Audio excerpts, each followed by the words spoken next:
Hello, welcome to another wonderful day at the agency. I'm your magnanimous host, Agent Q. And today, we're even further into Rogue Trader. I believe we're actually getting towards the end.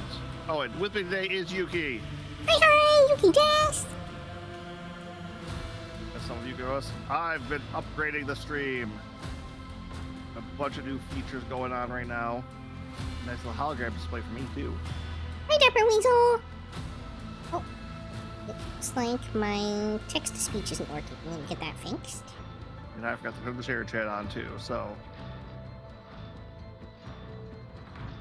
I thought it did that automatically when we did the, collab stream thing. I guess not. No, it didn't. Until everyone's on, but... Yeah. Oh, yeah, I was going to ask you, so while we're loading in, what do you think of the new displays and modifiers I've got going on? I've got a little hologram display of the game in front of me now. Oh, you do? I didn't see that part. Let me go pop in, take a look.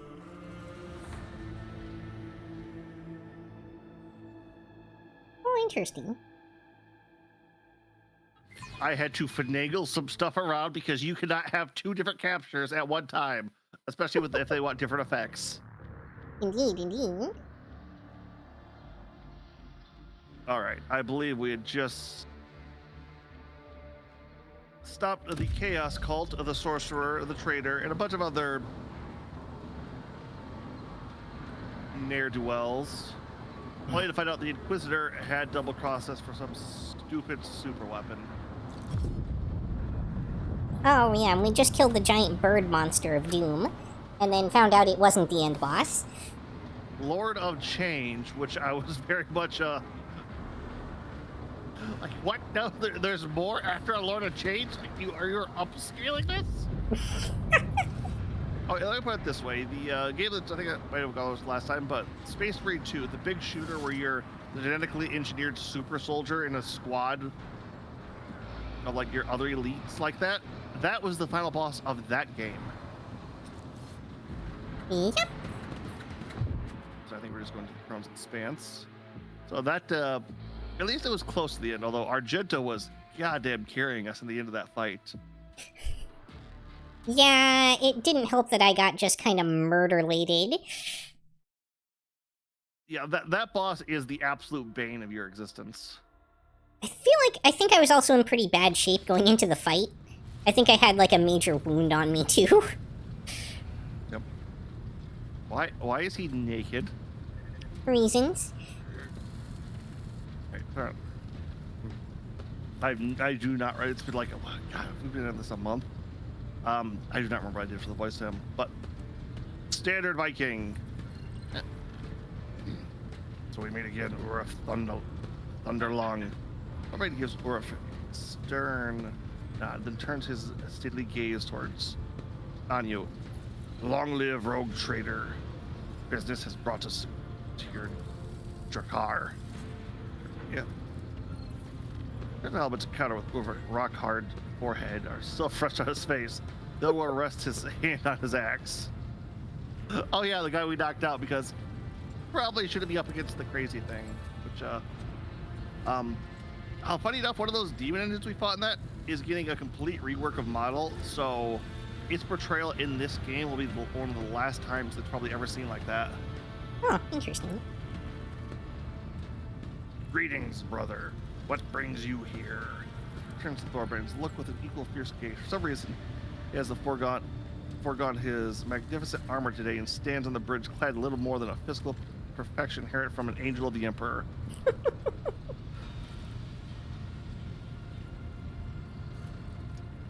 Long live, comrades. Fenris Hajold.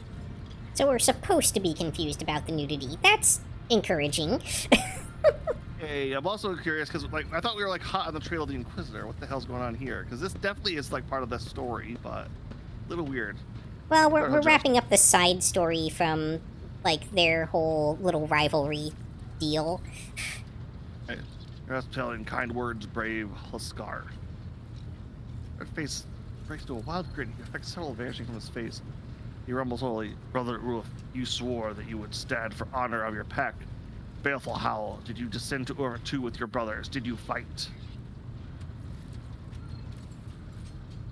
That world my boots did tread, in fallen halls my victory cries I roared. The day of the Allfathers asked for a reckoning of my deeds. I will not be ashamed to tell the siege of the Taurus. Euphrates. A Euphrates, I think. Euphrates, okay. We'll bear witness to the truth of this wolf's words. I bear witness. We know you, Agent. We have seen you in battle. We believe you. Show us the scars, Brother Ulrich, that we may see the mark of your deeds in the flesh. Did he get hurt in any of those fights? I don't think so. Remember. I did not acquire my scars to show them off, Brother Thorvald.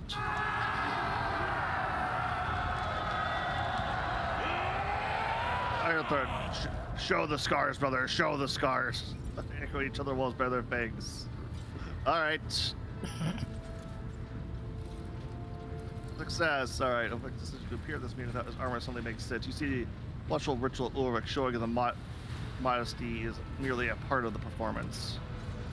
Show the scars. It turns the extra of it. Let the light fall. The flesh marks he reveals on Ulrich. The marks he received on Euphrates too. No idea how he suffered such deep and grievous wounds. The crowd erupts and roars and yeah, like he didn't get hurt and he was in battleship armor equivalently, so. I think Euphrates 2 wasn't necessarily the place we just were. That might have been, these might be the scars from, like, when his pack got toasted before. I'm not sure. It's been a little while. Well, these are supposed to be the scars from Euphrates too, so it's their ritual. We'll let them have their own say. There's the point to shout. You take glory trophy in the battle as a token of your valor. The horns he wrenched from the hell brute from his belt. Notice that it is already carved with Phoenician runes. The wolf probably shows the trophy of his comrades, causing another explosion of tears. All right, so this is a weird part of the lore because 99.99% of the time, anything remotely associated with chaos is burned and destroyed, with the exception of the space wolves, whose for some reason runes can actually hold it or purify it. One of the only things known to do that. Interesting. The ring of the Iron Wolf. Okay, that's nice. Apparently thunders the baleful howl. Praise the All-Father for sending us such formidable and valiant brothers. Thorvald marks a gesture. Albert moves and makes an axe from his belt, presenting it to Ulrich with a decisive blow. Except the storm biters, this gift out of the battle that was fought shoulder to shoulder. What does this axe? One-handed, damage, bleeding, strike, cause. Axe, it looks like it's just a power weapon. So it inflicts 10 bleed. In addition to 30 to 45 damage for a one-hander. That's pretty decent. Don't forget the 15 armor pen. Mm-hmm. Right. Look for his brothers. They'll hand you a data slate. The corresponding display on it is a monstrous design from the inhabitants of the world of the expanse. Not state in Ulrich's way if he chooses to search. But brother, you have proven the glory of your pack. There's no time to serve this weird thread. With respect, I once again extend the offer to join the Stormbiters. Pax Bastille markers are resting on Thorbert's outstretched hand. Forgive me, brother, but I must decline your offer. Through my heart fills with joy at the thought of fighting alongside you. His knife adorned with scarlet runes slices his palm. I, Ulrich Thunderlung, swear before the Black Mane, by the blood of Finners, that I will not cease to seek my pack until my own eyes behold them alive or dead. I understand, brother. Thorvald sighs with regret. May Blackmane run beside you, your path. Fortify yourself, stroke your raid, see your heart is darker than the water of the world sea. Hi. So I ask you, take care. Do not join those whom we must not speak. Hi, Kizzy. Welcome, Kizzy. Okay, I'm kind of wondering what he says Blackmane, because Blackmane is the name of like the Wolf of Death, which Space Wolves have a lore wolf for a lot of things.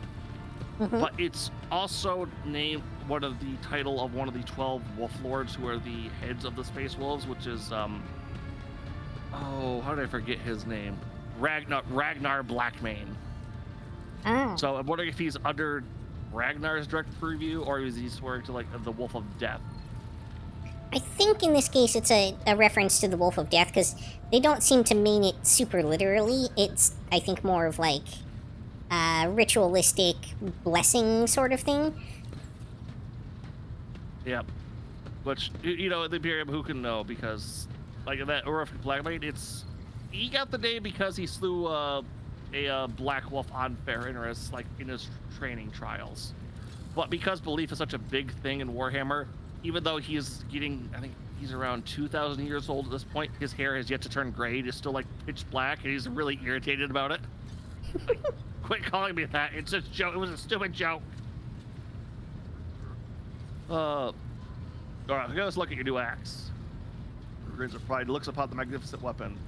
Our rune priest clutched it in the blood of the despicable world bearers who fell on Euphrates II. The blade is embellished with bone meal from the tooth of the Versailles Kraken.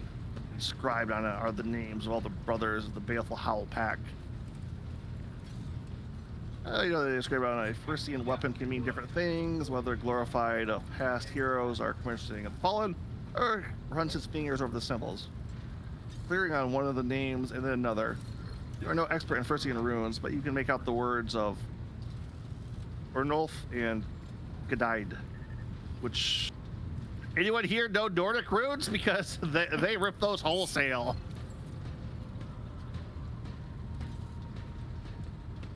Thank you for the gift, worthy of the Vagrant Ironhide. Test the weight of the new weapon in space. There's a physical expression only seen in space. True warriors who have fought on the perfect weapon for their hands. So you're all friends now? I'm not gonna do any voice. These are all gnarly Viking warriors. I could do one of those voices, and not very good variants of it. Of course, Rogue Trader. Orvik is our glorious brother, and and any one of us would gladly die for him. Do not speak to understand wolves. Only one born of Ferris can understand the nature of our friendship and our intimacy. And the Stormbiters are my brothers. It has been an honor to hunt with you all. We have integrated your trophies too. The Flash shows the angular yet graceful script of the runes that wind around the gleaming horn. I return to Fenris. I will drink Majord from this while singing the song of the March on Corona's expanse. He's going to drink Space Marine beer from the Demon Horn. I mean, yeah, it's obviously a drinking horn. Oh my god. Okay. Also, Space Marines are the only ones who know how to brew beer that get themselves drunk. Because god damn if they were going to stay sober their whole lives after becoming super soldiers.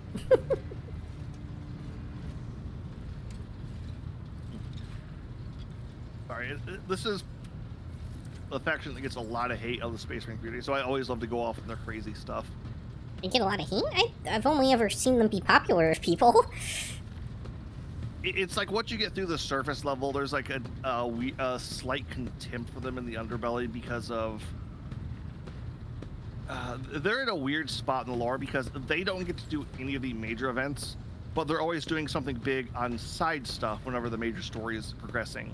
And it usually involves them doing some crazy ass bullshit stunt to where like, oh yeah, no, like Ragnar Blackbane beheaded Gazgul Uruk Thraka, the head of the entire orcs, and one of the longest running and most powerful warriors in all of 40K. Nice. He's not even the head of the Space Wolves. How did he beat that guy? A lot of people have been really pissed off about that for a while. Alright, our pace becomes serious. It gives you some. I mean, the head of the organization is not always the strongest fighter in it. No, that's literally how orc society works. The biggest and the toughest. Oh, no, in orcs, yes, but I mean in human society. I'll give you that, although.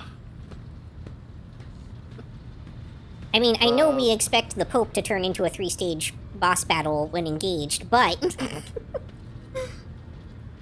Hey. Maybe I'll get you into BattleTech at some point because I've just learned that in that franchise the Pope also has a giant robot. I'll send you a picture at some point. It's hilarious. It's very funny how I stumble upon these things. All right. I kind of let the glory of the furnace leave without first treating them to a fine feast. All right. That's. I like being on good graces with the space wolves. Overburst the shout of approval. It's a very voice start singing a merry song about to massacre a glorious death in the battlefield. The kitchen servants here are clearly no match for the servings in the great hall of Fenris. The master of this derrick is not lacking in hospitality or generosity. All grove of wolves is up to fill your entire magnificent ship with clamor, shouts, and other portents of coming feast. A formidable feast in which eating, drinking, and singing be done the way wolves do all things, to their last gasp.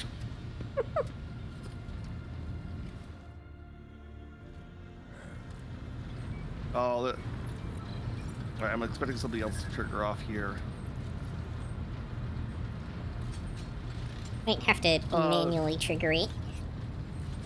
Yep. All right. Just was waiting for something else just to pop up. All right. While we're on this, let's give him his. Let's see how much of it. Okay, yeah, that's an upgrade for him because his current weapon only did 30 damage max. Yeah, didn't that boss have something where, like, every action I took damaged me or something stupid like that? It might have been. I don't know. There's a... Oh, wow. That looks cool as shit. That's one thing I always love about the Space Wolf axes. They go with, like, a dual wolf head on the hilt. And cool. It's just always cool as shit. 2 Astartes chainswords. Oh, yeah. If you ever wanted to, I guess, to dual wield with him, that makes sense. Okay. Okay. All right. Oh, right. I think Argenta wanted to talk to us. Yeah, she's finally ready to go Greetings. Become nude. Even in stillness, Sister Argenta radiates energy with her dark eyes shining and a slight blush to her cheeks. She's reciting a prayer and looks at you only once she has spoken the final line. Agent Q, greetings! Which, another weird thing, I've been seeing a lot more pictures of, like, Sisters of Battle cosplay popping up recently, which, granted, looks cool as shit, but it just feels like a weird thing to be popping up in recent times. Of course. I think we're seeing... Do you remember the first days of the attack? When we captured one of the heretic commanders? He burned so brightly you could have seen him from anywhere on the battlefield, I'm sure. But what is most important is what he told us before his execution. Oh, you were saying? I was going to say, I think we're seeing a little bit of an influx of women in the 40K space. And just kind of generally in geeky stuff in general, but... yeah, historically it was a intensely male-dominated hobby, and I think that's starting to change a little bit. I'm not gonna question that. And once again, it's like like every time I see a Sisters of Battle cosplay, it's always like grandiose. Like they have like the full pyre on their back, like smoke coming out of it. And like this, it's I don't know. It's just I love that gothic. That's one thing I will say I still love about 40K. That gothic. Is it gothic sci-fi or is it type of punk in here? Gothic punk? I mean... Gothic space punk? I mean, if that's a genre, I will get behind it. I've been suffering a lot more of the punk style. Like, I have recently been getting into fucking diesel punk. I'm loving that. Alright, next bit of line. The heretic was one of Conrad Voigtfir's closest henchmen, and he revealed, screaming through the pain, what I had wanted to know for so long. The markers of the route to Salis Prime. The world my heart calls to. The heretics of the Final Dawn tried all they could to stop us, but they failed. I always hate how, like, there's an option to kick someone out of the group and it just stays highlighted. Because I always want to click everything that's highlighted, you know, like, that hasn't been Yep. marked off. Okay, so that's just probably a quest on there now. All right, let's go to the world map and see if anything triggers on that. Or galaxy map. Corrections. Argenta does not try to hide her excitement. Rogue trader, at last we can speak. The victory on Euphrates II was invaluable in and of itself, but what great fruit it bore! Now I know the way to Salus Prime, the great planet, or the planet where a great relic of the Imperium lies hidden. Baird. My heart longs for battle, rogue trader. I have dreamt of a chance to kneel before the relic for so long, and it's right there, on that planet. And so the heretics who dared stop me from doing so the last time.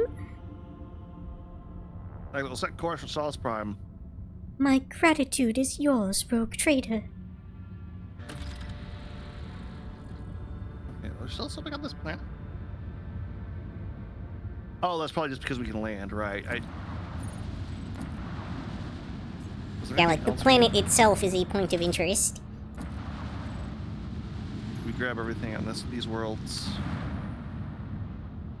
We've stripped mined the universe. That's the Imperium's goal. All right. The upper expanse, which probably gonna try to do a lot of the last little bit of side questing today. Sounds like a plan. Go on the story, because I feel like once we get into that last bit, is that where we need to go? I don't know.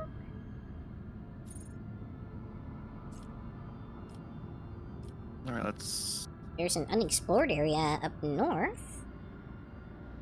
Yeah, I was kind of looking at that, but I was not quite.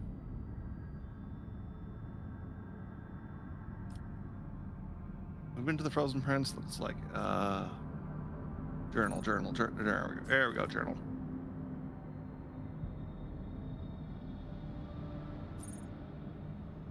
I have a second sip.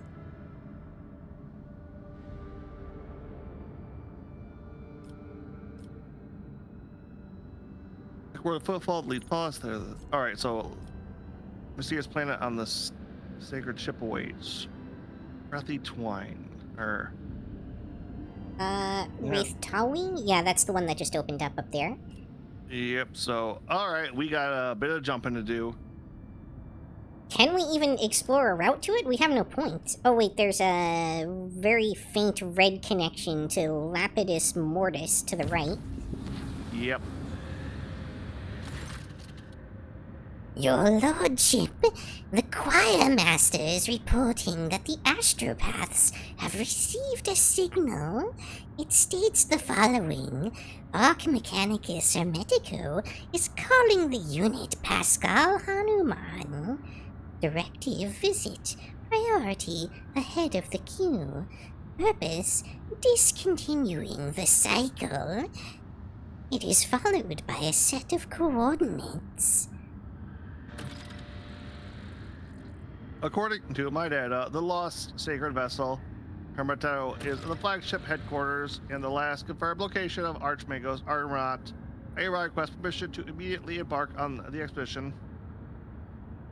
All right, Pascal, why are they summoning you? No data available. No hypothesis are available. Notification is irrelevant. If the blessed Ardamont summons me, I must comply with the directive. All right, chart a course. I am coming, Mentor. Of course. Port breach. Ungodly fiends spread sorceress disease. Walk the lower decks. Gather your cohort. Investigate. Voidsmen. No measures are taken immediately. An entire bay could be turned into Sarsi.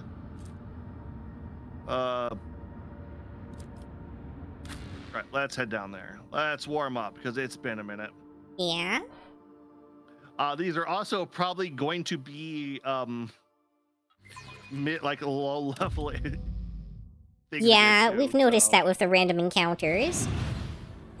That's kind of a thing with this game company. Like, the random encounters tend to be either ridiculously overtuned or ridiculously undertuned, and sometimes swing wildly between the two.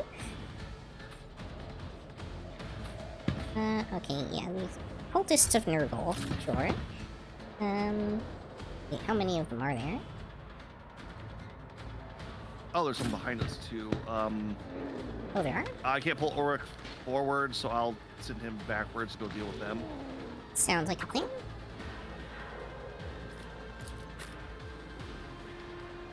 Let's go. Oh, here.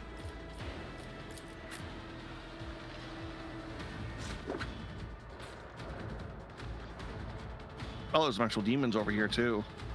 Oh, there are? Like, back in the rear? Yeah, plague bearers. Oh, so there are. Okay. Alright, well, maybe I will send Abelard back there. And send Pascal for backup and just mop this stuff up. Yuki. Consider this to be the front.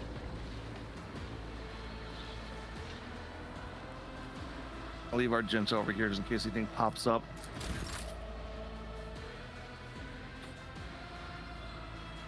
What's this? Take aim.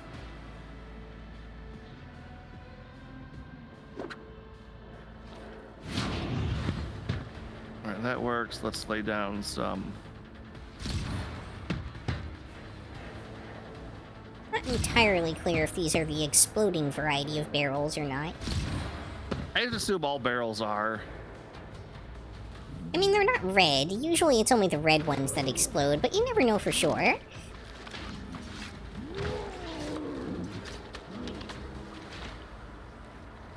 Or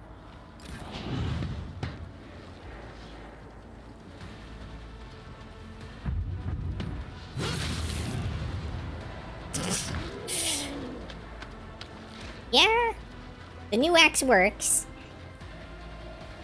yeah, axe.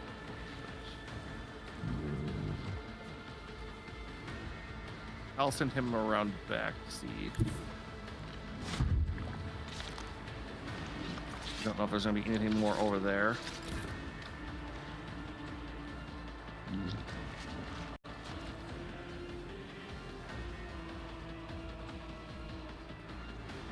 Where'd you put Yuki at? I put Yuki, like, fighting There you the are. weaker guys in what is probably actually the back.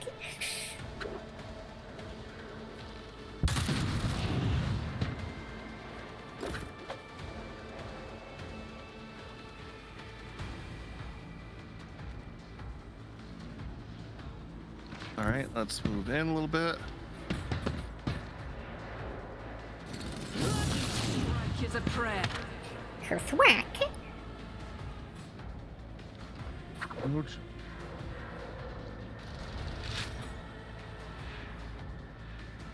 Oh, I forgot to switch her gun. Darn it. Oops. Yep.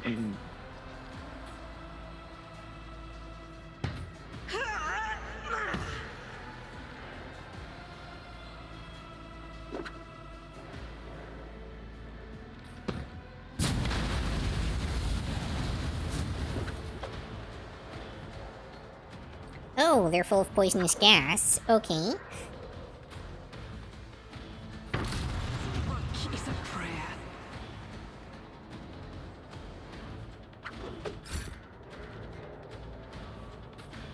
Yeah, cultists and Nurgle, that figures.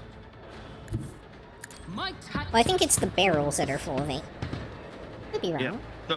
No, I'm just saying, it's like we're fighting Nurgle guys, so of course there's gonna be poisonous something or another somewhere. Yeah, that tracks. Alright, what am I... Nothing I can't Probably do. press that button. Alright.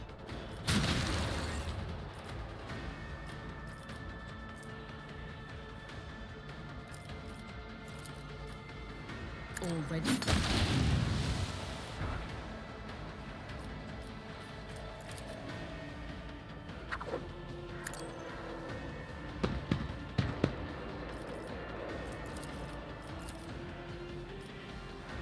All too easy.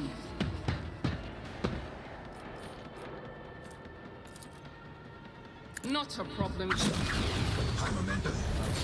Back on everybody. Outside that. I guess acrobatic artistry technically gets me a little bit closer.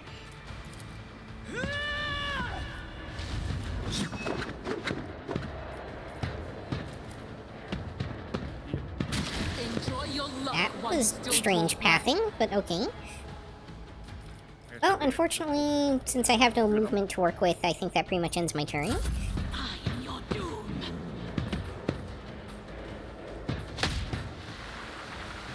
Out of my way!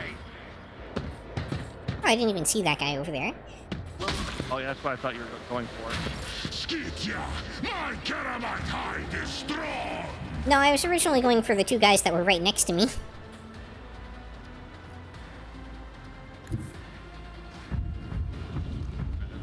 There. Here.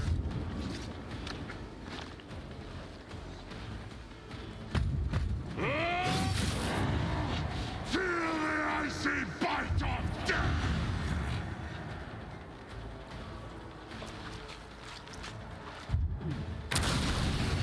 Runes out of your bones!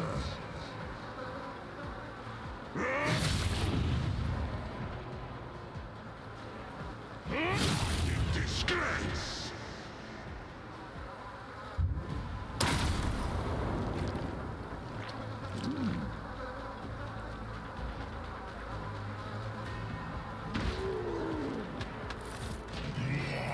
Oh, the door over there. Why am I seeing so many things that say manifestation? All the Every barrel barrels says out. manifestation on it now.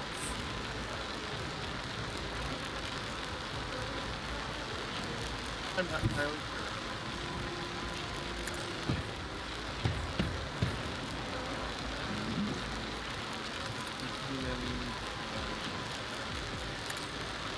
The Joe. Having a little bit of trouble hearing you suddenly. Sorry about that. I was turning down my mic because roommate is being a bit loud. He's Gotcha. watching a hockey game.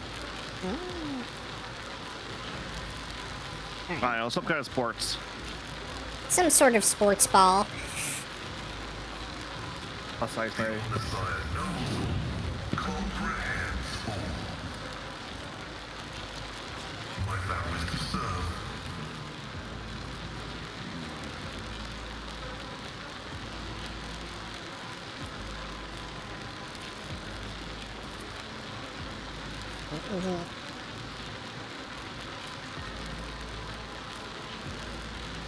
What's the difference? Like, why would I... Hmm? Why would you what? You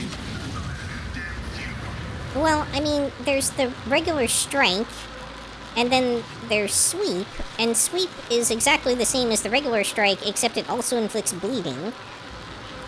So why would I use just the regular strike? Maybe it costs more, but you have an ability that's making it cheaper. Maybe. Because the current price is definitely the same on both of them. Yep, it looks like you're covered in shit now. Awesome. We love that around here.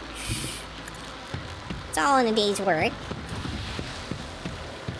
Alright, can you charge? Great question.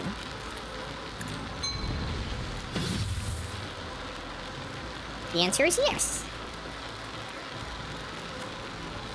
Indeed.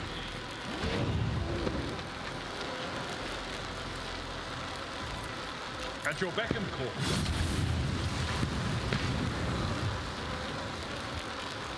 What is still alive? Oh, there's like one guy back in the other area. Okay. Yep. Fight like a bomb. Where is he now? It's hiding in the corner near the beds.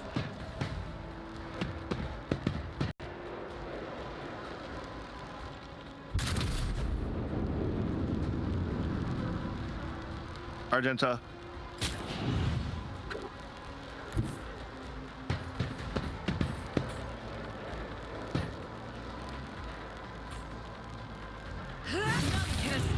Emperor's judgment. Predator does not become prey! All right. We can just head out because it'll let us grab the gear when we leave. Sounds like a plan. Where's the door? Is it in here? I would imagine it's on the other side. I don't think that's a real door. Real fake doors. There it is. Yep.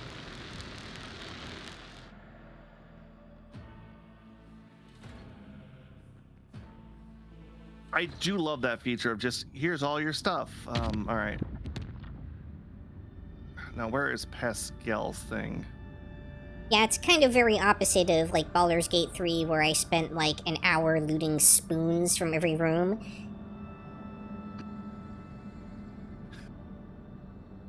What? I'm sorry, did you not loot all the spoons? I haven't played Baldur's Gate 3 yet. Ah, okay. Yeah, it's a game where, like, every spoon and dinner plate and everything is lootable. And especially in the early game, that's, like, the best source of money.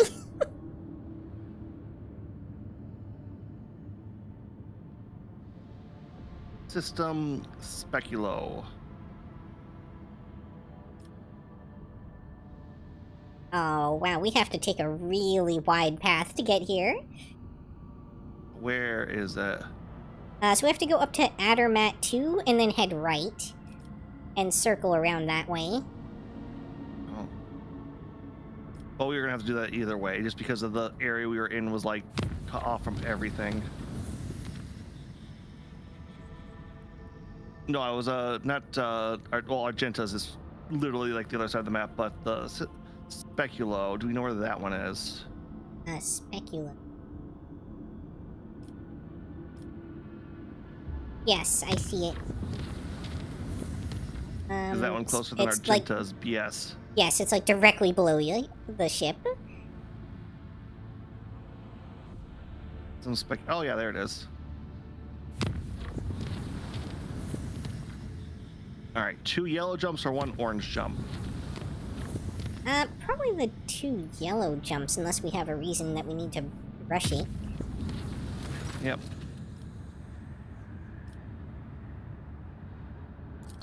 Back to the holds. Back to the murdering. Hey, at least there's gonna be plenty of combat on this one.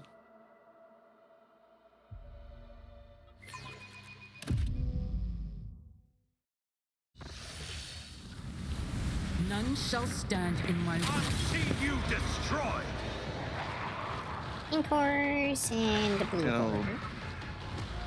I remember pink split into 2 different ones when they die. You miscreant!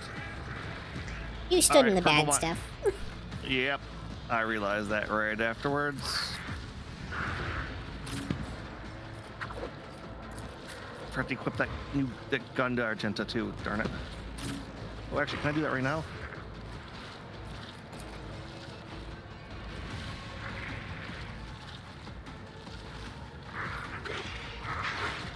Rifle, or gun.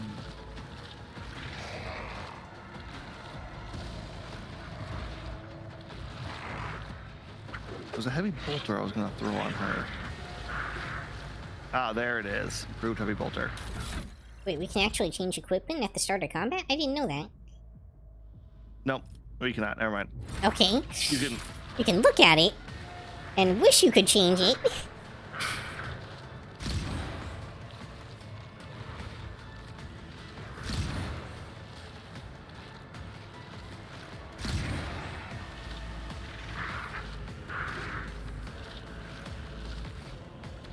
All right, Argenta.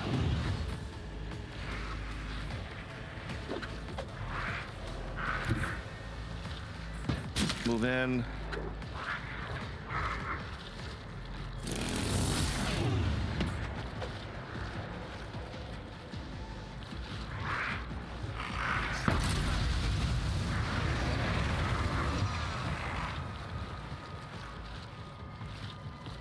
And then kick.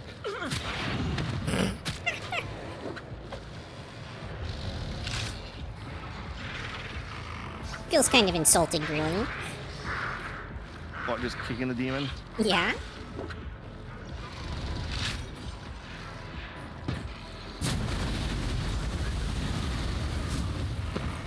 Well...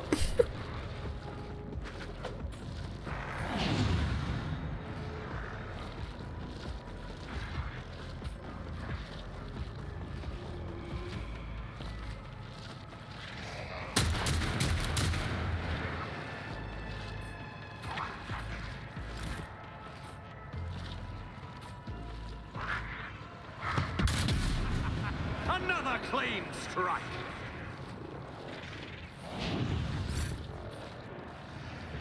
Right, there you go.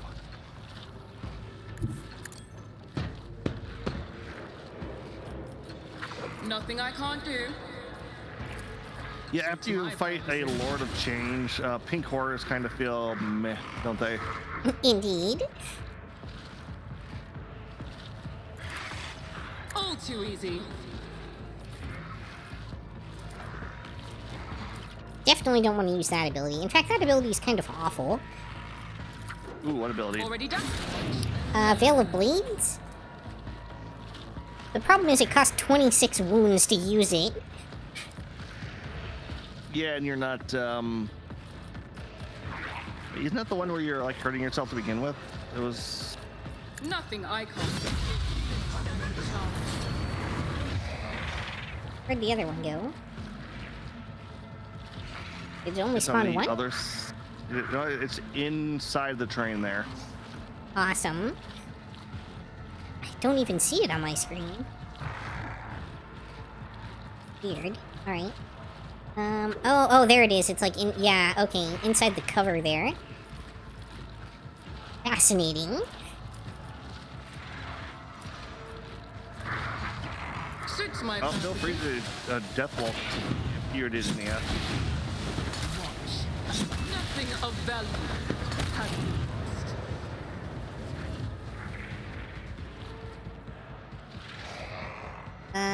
Why am I able to move? I don't know. I think we're getting points for killing stuff now and like getting extra movement. Hmm.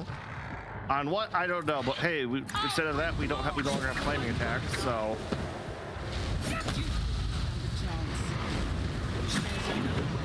To hide. What's your biggest mistake? Nothing of value has been lost.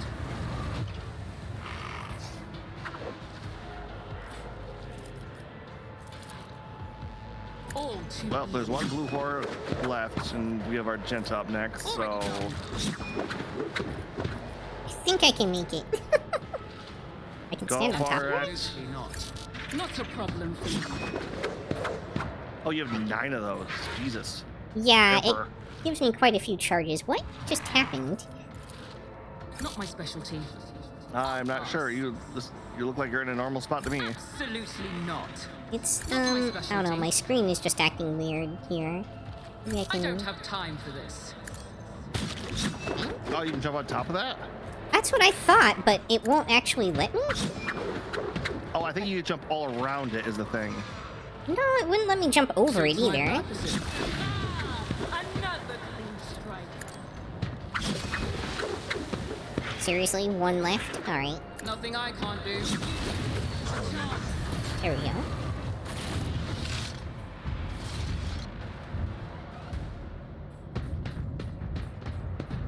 Nope. Oh. Before we do that, I'm going to remember to switch Argenta's gun out. Ah.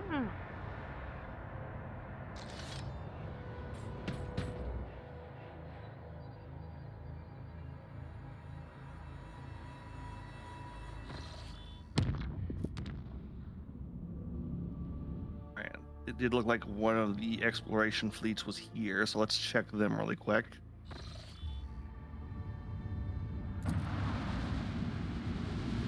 And what the hell is it, Savannah World?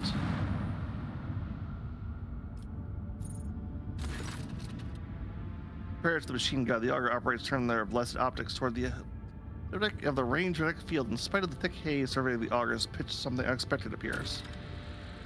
The aircraft detected signs of life under the planet's surface. There in the caves, it's a man-made complex. According to the ship's archives, the world is uninhabitable and devoid of useful resources.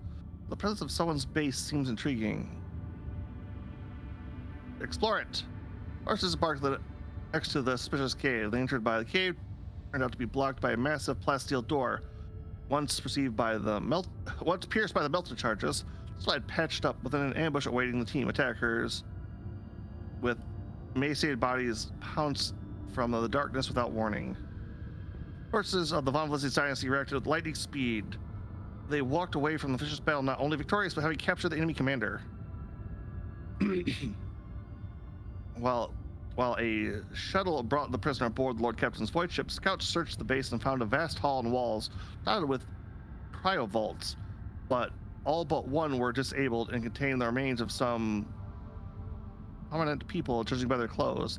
Last cryovault was opened and stood empty. Anarchist creation, okay.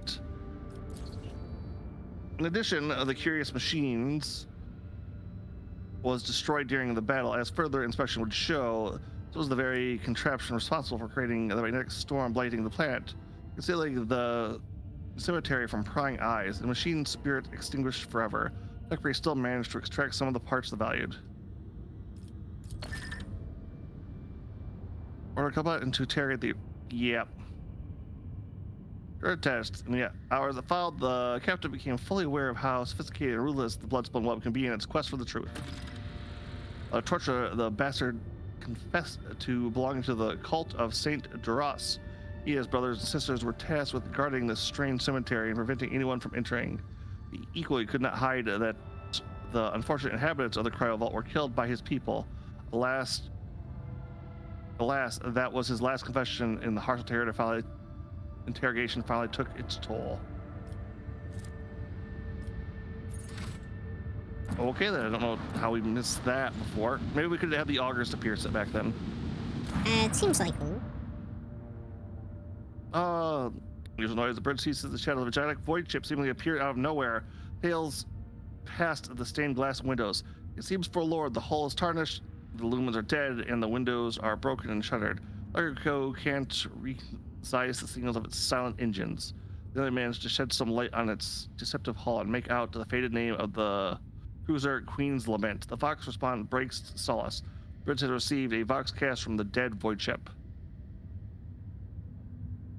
Viridis conducts a full Voxism check and reports that the communications are in order, and even though an only eerie, unnatural silence can be heard through the Vox, word will sweep across the bridge. The officer is certain that this is the void ship of the old ghost stories. Queen's Lament has appeared countless times in all corners of the Imperium. A ghost manifests out of nowhere, just mysterious vanish in the darkness of space, taking with it those who dared to board. I just heard the name before. The void ship was destroyed by Xenos in one of the violent battles of the Expanse over 3 millennia ago. Said the captain was devout and a vengeful man.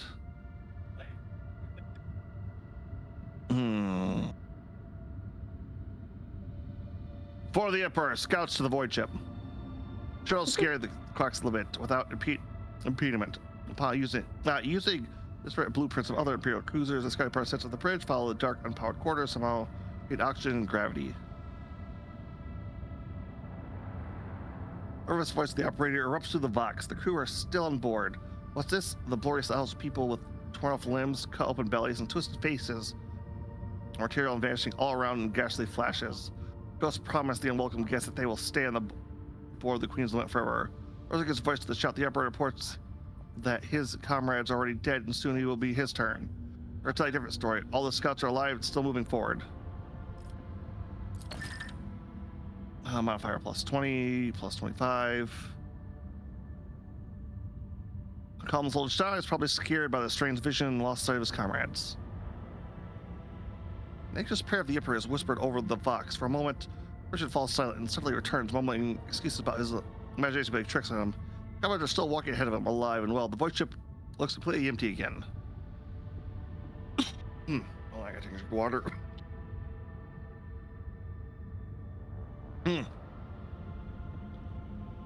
After a few minutes of silence, a child cry can be heard through the Vox.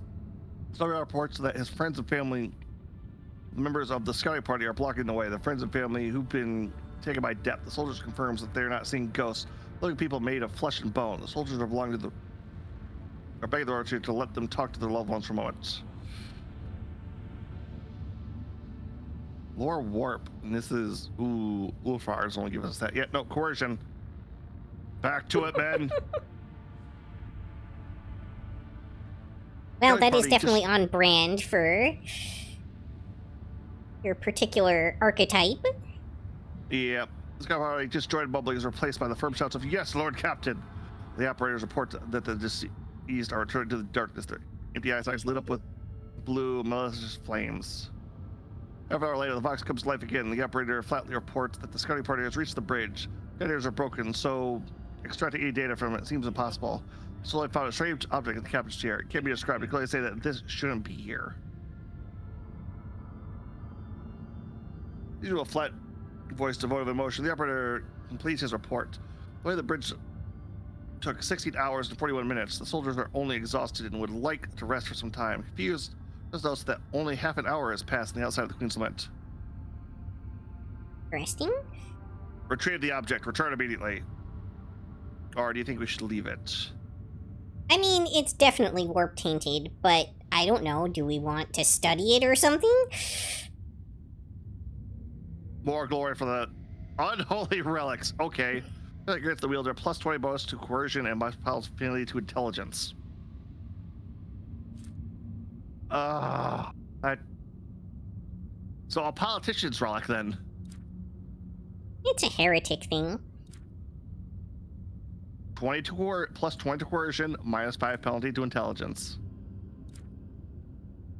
A few minutes later, the Vox Center stops abruptly. And a few minutes later, the scouting party shuttle leaves the Queen's Lament. The void ship itself dissolves the darkness of space. The shuttle arrives carrying a single passenger, the operator, clutching a strange parcel. Red's hair is turned white after the time spent on the cursed vessel. Thus the ability to speak. His story and rumors of what happened to their scouts go on for many years, and hushed whispers across every deck of the rogue trader's void ship. Success! I suppose. Hey, we got our trophy. Only several people died in the obtaining of this heretical trophy.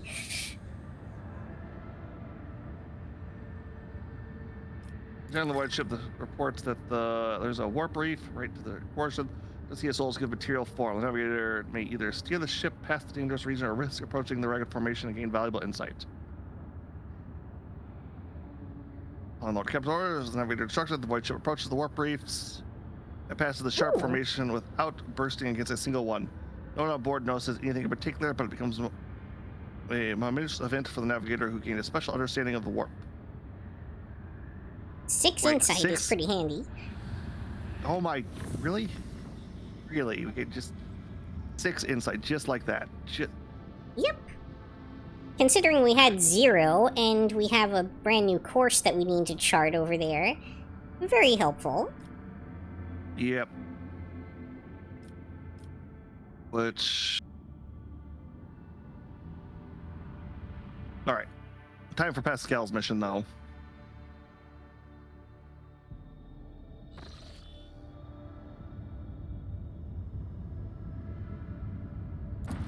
Let's go check this jungle world first, because there's something going on over here.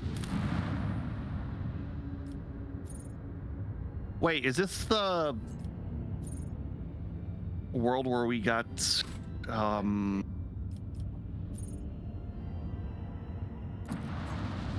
where we met up with the other rogue trader? Maybe? Maybe it's a jungle world. Your lordship, hailing the ships surrounding the Hermetico's wreck, led to receiving the following transmission. We are the conscious fleet. We praise the Messiah of discontinuing. We remain in prayer. We remain on standby. Let the cycle be discontinued. The Messiah knows all. Comprehension all. We are the conscious fleet. We praise the Messiah of discontinuing. Believers in the discontinuing of the cycle. Confirmed. The number of, I hear it, of discontinuing the cycle does not correspond with the earlier prognosis. The willingness to declare one's commitment to the teachings of the blessed armament is anomalous. This unit is intrigued.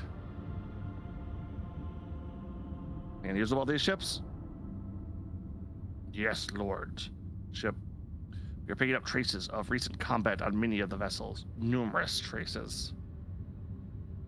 Based on intel radiation background assessment, it appears that an Adeptus Mechanicus weapon has been used against them. I hypothesize that the schism with the Conscious Fleet has reached a climax. Attack guards raise arms against one another. It is with sorrow that I register this information in the archive.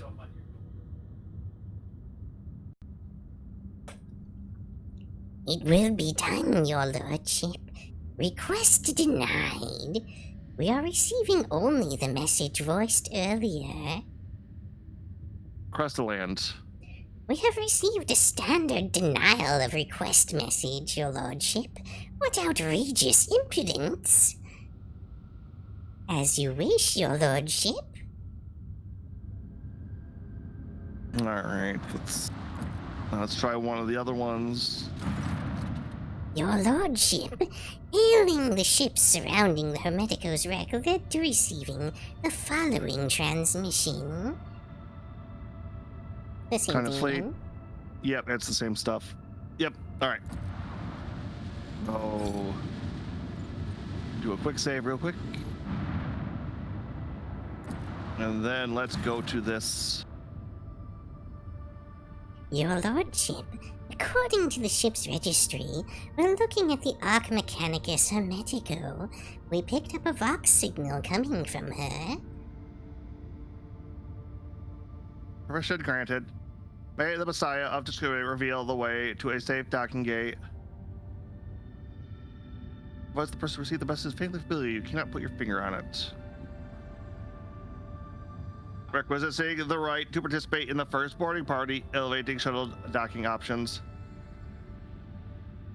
All right, what do we know about this ship, Pascal? Each arc is a sanctuary of the Adeptus Mechanicus. Every such ship is a relic. They are incredibly ancient and were made to search for the sacred standard template construct patterns. Legends tell of an entire forge world that were literally disassembled for parts to make such vessels. Yeah, Arc Mechanicus ships are the biggest ships deployed by the Mechanicus, which, the biggest ships in an Imperial fleet classification, so Manhattan Island size pretty much at this point, if not larger. Oh. In any case, she is a ruin of her former glory. We observed numerous traces of internal decompression, but not a single sign of aggression carried out from the outside. For what it's worth, some of the decks look intact, at least from the outside.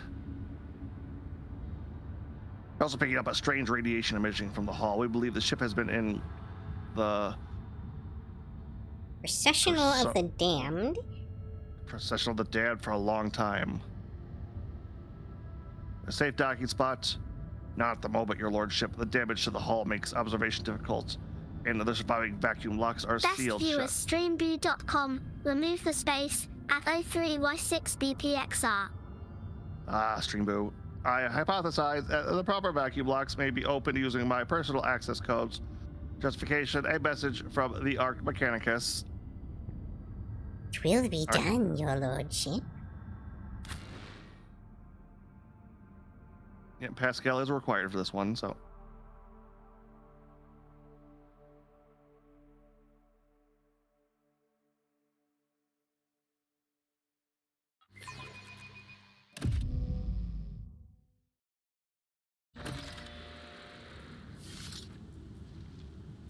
Right. So interesting thing. So the first book that introduced the Arc Mechanicus class ship, they actually found it on a planet. It was under a city that one of the Archmagos was in charge of. Are they all locked up?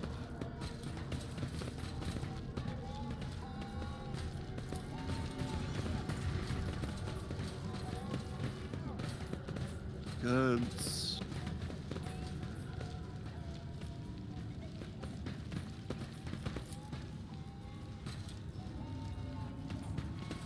All right, I'm gonna try talking to this guy.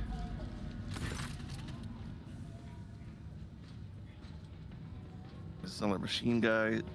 Lead hunchback man studies you the prison gauge. One of his eyes looks him down, and the other has been replaced by a bulky augmented ancient and adorned with gold, but deactivating for some reason. He stares in a dry voice. The ghost of nothingness has entered the deck of the Argent tribe.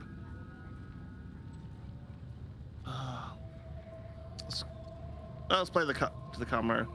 Tribe. It's a problem that we should kneel in presence of a rogue traitor. Oh wow, you were really over there. Yeah? Flicks the mechanical claws pointed at the tattoos covering the man's neck. It says, based on these markings, the unit has been identified as a member of Cogitator 17 Auxiliary Staff, the performance of appropriate salutatory ritual. It makes from the man kneel humbly and with a eyes of imitating language of the servant of the ominous sire. Turns to you and remarks quietly. That reply was in a binary dialect, primitive and crude, but correct. Alright, who are you? The undertakers of the world that expired in the great discontinuing of the cycle. The mourners hold an eternal requiem for the universe. The answer Pascal says quietly that the cycle be discontinued. A warm, continuing smile graces the man's lips. It was discontinued a long time ago. If the world has perished, this statement is true. The world ceased to exist a very long time ago. It turned to nothingness, to ash. All that's left are these ruins, the last shard of the universe. It's Titofo? Cenotaph. Like an epitaph? But yeah, I don't know what that means exactly. I shall look it up. What do you think destroyed the world? The unthinkable was wrought. The cycle was discontinued. This tribesman mind is full of the most unintellected superstition. Why does this unit simply know less than some primitive barbarian? Okay, a cenotaph is a monument or empty tomb erected to honor a person or group of people whose remains are buried elsewhere or were never recovered. So this would be like the tombs of the missing warriors or something like that. All right. Another zealot. You find this hard to fathom, being ghosts born out of nothingness. I can understand. That is why we try to avoid talking to ghosts. Is that why you call us ghosts? Yes, there is nothingness outside this ship. Sometimes it spits out ghosts born of the world's ash. And they wander in. The sight of you saddens us, for we mourn you. Alas, there is nothing we can do to help you since you do not exist. I see. In his hands, it vaguely reminds of the tech priest gesture to ward off evil. Alright. Middle-aged man carries a tenured coil in his shoulders. After the manner of the tech priest, held in place by straps, is not connected to anything. Its weight was given him a hunched back, and one of his arms has been replaced by an tech scribe augment. The quills and style are incredibly dull, and as though they have been scraped against the bare rocks. The observer's motor is dormant. The mega augment erects a pain grimace from Pascal. I am registering evidence of precious, true flesh being operated in unacceptable conditions. The markings indicate that this sacred metal was fashioned many centuries ago on blessed Mars. Putting it such crude and careless use is an insult to the Omnisire.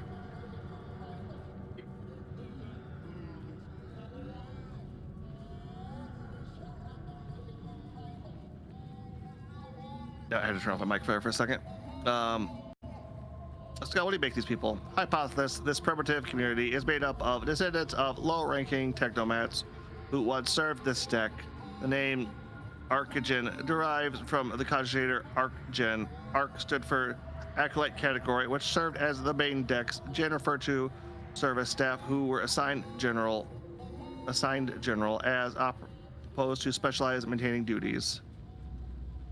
Even Pascal the difference does not seem to have understanding a single word. All right, how do you survive here, and what do you do?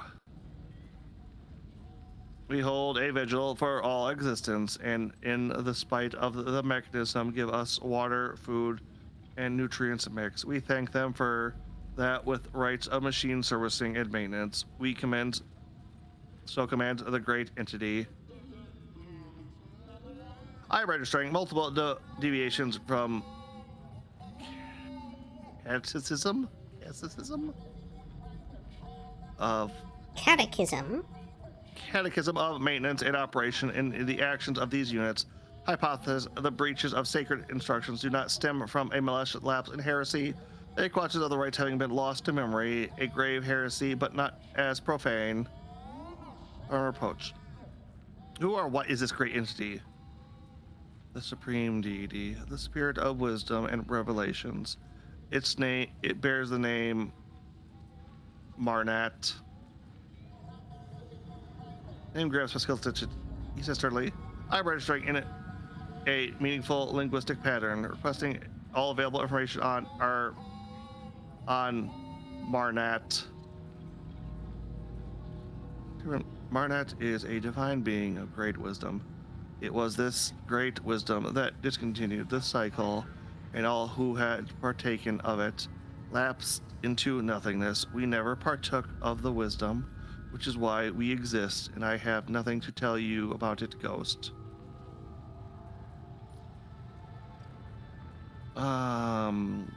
Anything unusual lately? The echo of an old crime was heard beneath the archive vaults of our home. Nods at you gloomily.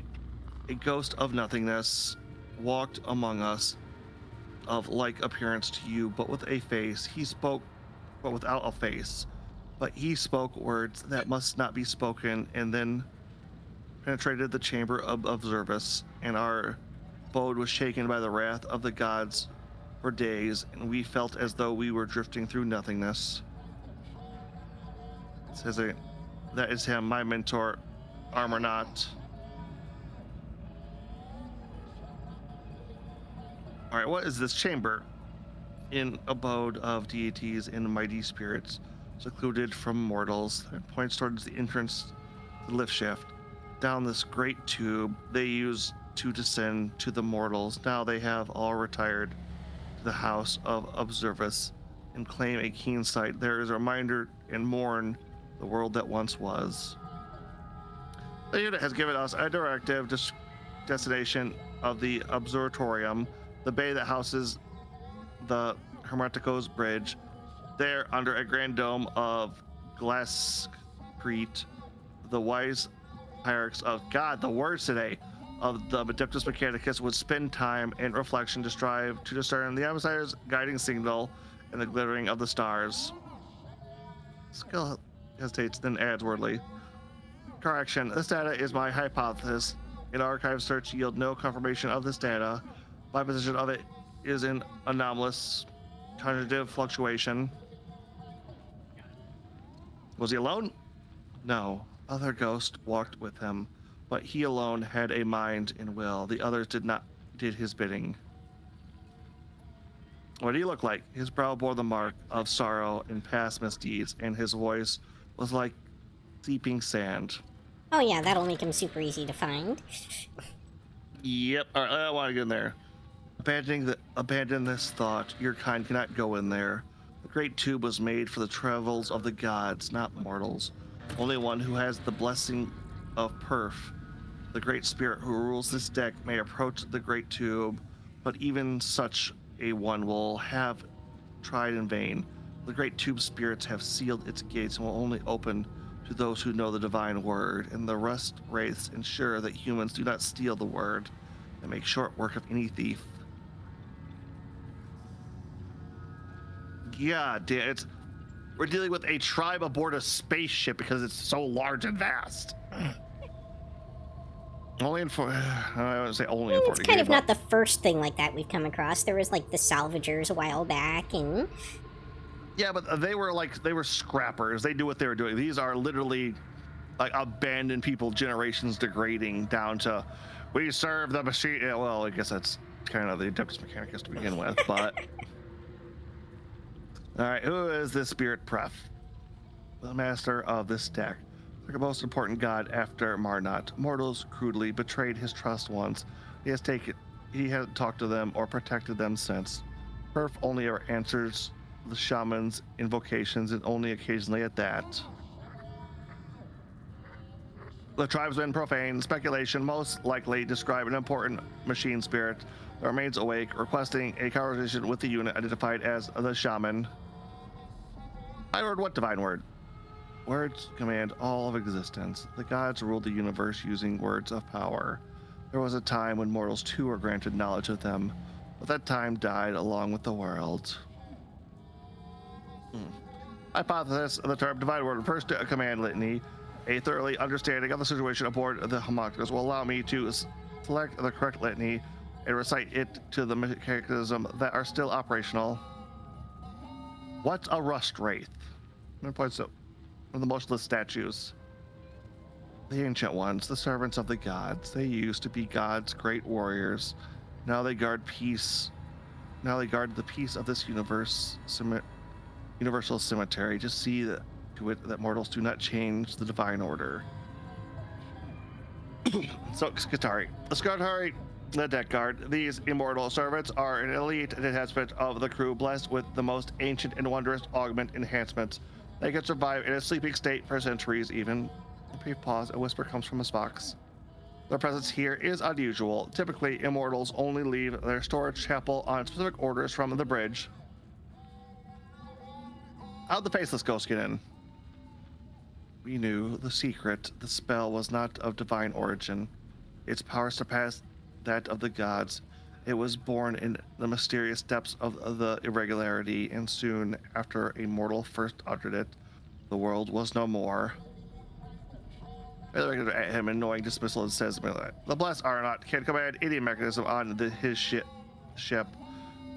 The indoctrinal heresy uttered by the unit is unworthy of attention." You get amazingly spot on, Pascal. Get back. He pauses to think and says, "No great dominance. This statement is false. Each of these hypotheses was largely deducted from our own present situation." I see. Good. Do not seek to enter the god's abode, ghost. No place for you. I must take my leave. Farewell, ghost. It's I'll bring you back to this interesting very soon. that they refer to us as both ghosts and mortals. Oh, level up. Oh. All right, let's see what do we got going here.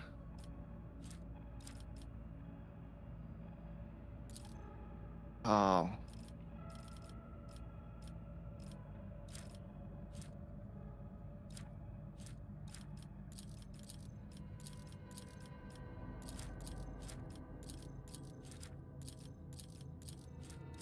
Nope.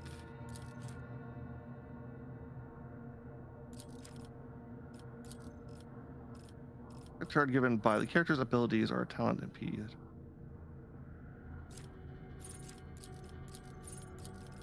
Well, that's a good one.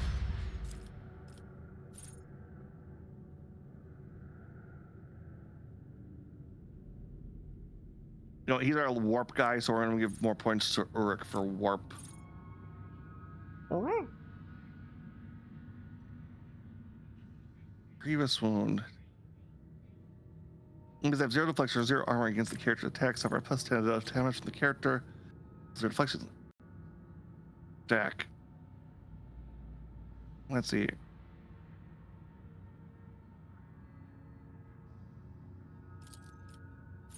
Or make the character. Nope.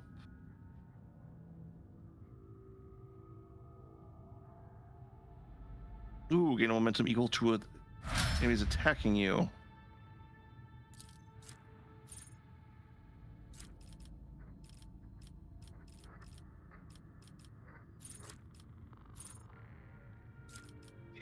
Let's see here. I guess demolition, Argenta.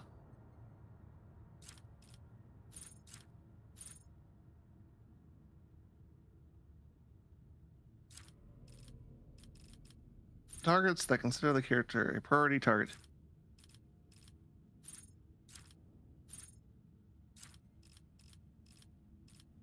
Your opponents. Let's take on extra turns. 80 hours the character dealt is increased by 1 for every attack they have made this combat. Yeah, let's give that one to Argenta. Gains 1 damage for every time she attacks.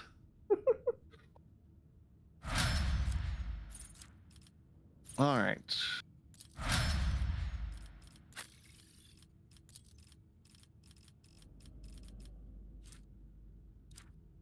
Let's go.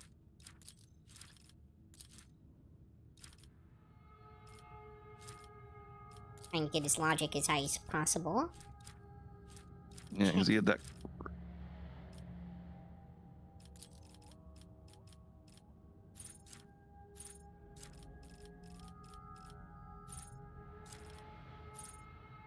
Check some. Is this two-handed? No, one-handed.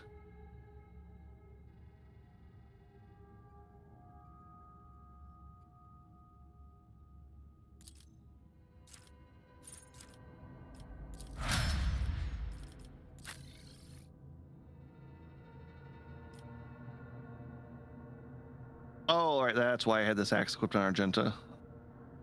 Every time she hits somebody, it gets 25% crit damage.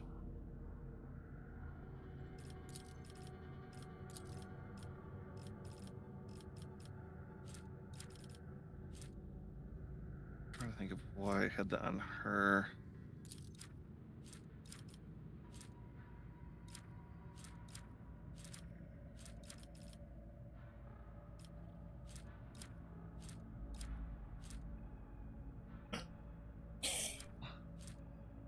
What, really? What? I didn't know that was possible. What? I was just looking at some of Abelard's stats, and he has a negative 160 to lower Xenos, and a negative 170 to lower Warp. Yeah, we took some, no heresy, no. Trying to think on that one. I think both of them are just from No Heresy. Yeah. Still, it's interesting seeing the stats be, like, super far negative. I mean, to be fair, his athletics is at 125.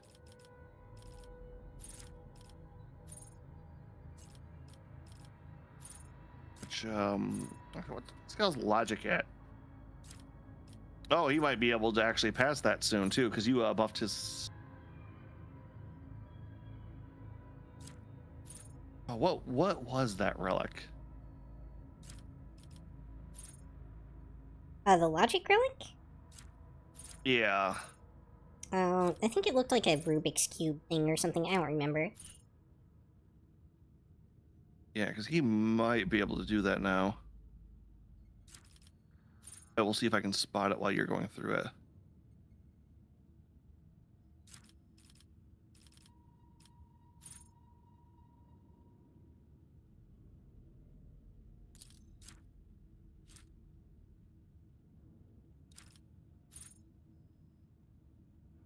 If damage, plasma ring,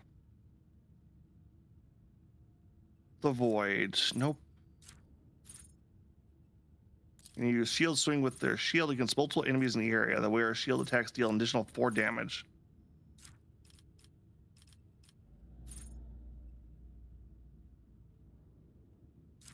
Radiation gloves, bag with stimulants, martyr's pendants, inferno, multi combi tool.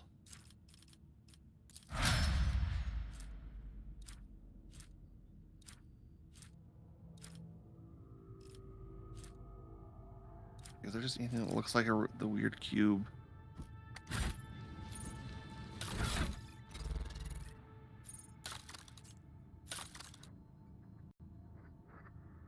Solve. Nope, there it is. Found it? Yep.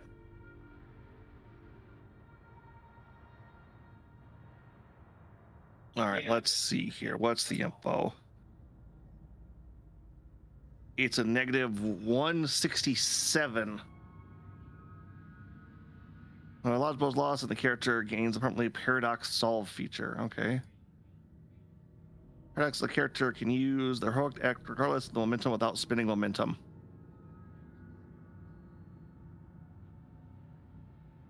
All right. Would you like to try to do that on Pascal? All right. Yeah. What was the thing again? It's the Cogni Simulacrum EF Ultim. Got it. It Cogni looks was like enough. I did a search for it. Okay. All right. So.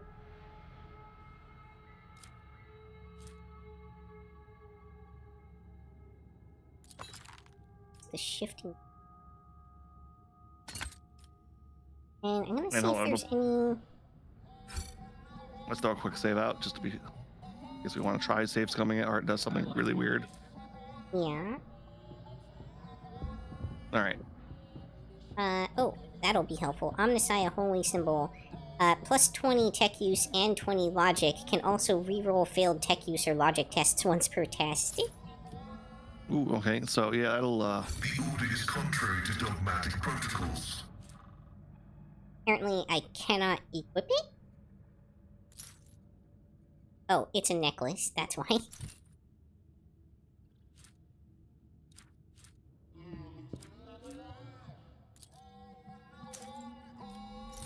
And another plus 10 off of hexagrammic grace.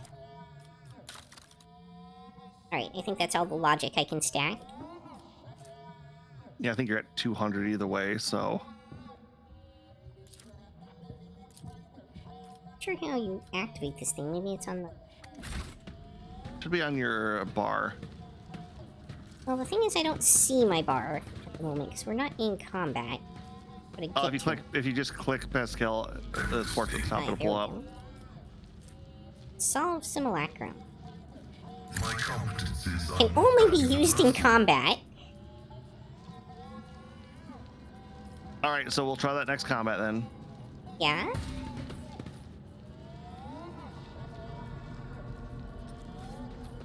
Kind of makes sense. All right, let's talk to this. Nope. A nice little stroll. Inside. Melt charge. Never have too many of those.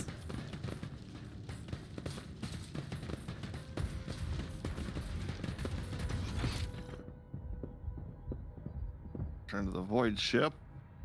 I think we need to go to the top left of the map. Only place we haven't fully explored. Tech Shaman Lunet. Yep, let's talk to him. All right, the elderly tech shaman looks at me with dim eyes. He smells strongly of exhaust fumes. Have you come to speak to the great Prof, Ghost? Prof will not speak your lesser tongue, but I can help. I can interpret. Leading barbarian see uncovered tattoos of mechanisms, as if the ink drawing of the cogs could pass for the actual augments. Wires and scripts of flex tubing are braided in the hair, as well as shards from broken data slate screens. Cogitator circuits, boards, hangs, and threads from his large ceremonial drum. I am registering Cogitator 6, 7, and 8 blasphemies in the tribes of investments. Only enlightened tech priests are authorized to dismantle and interact with the bodies of sacred mechanisms, and painting the skin in crude imitation of true flesh is a profane mockery. It is how I venerate the iron spirits who have done their duty and passed into nothingness. Ghost, I do this in hope that I might gain some of their wisdom. That statement is false. I have not registered any veneration. Right, who's Pref? Our deck's great patron spirit who protects it and who watches over everything that happens on it. Pref used to be a kind father to us, till wicked people tricked him. That was when he disowned the mortals who lived here. He wiped the names of everyone who used to be under his patronage from his memory and no longer recognizes their faces. Since then, Prof has been a harsh and cruel, hated master who is deaf to our prayers. Test success. Prof hypothesis. The barbarian is using this debased designation to refer to the perfect enumerator, an especially sacred conjugator served by all of the Dex Junior machine spirits. I am registering a conjugator 6 blasphemy. President claims to communicate with it. Only enlightened adepts of the Island are permitted to interact directly with a perfect enumerator. Hypothesis. Part of the legend that speaks of disowning the mortals and forgetting their faces describes the removal of access rights from authorized units. For reasons unknown, the perfect enumerator was ordered to cease accepting commands from outside. How do you talk to it? Because, normally these guys plug into it. Whereas this mechanical sensor inhales a lung full of its aromatic exhaust fumes.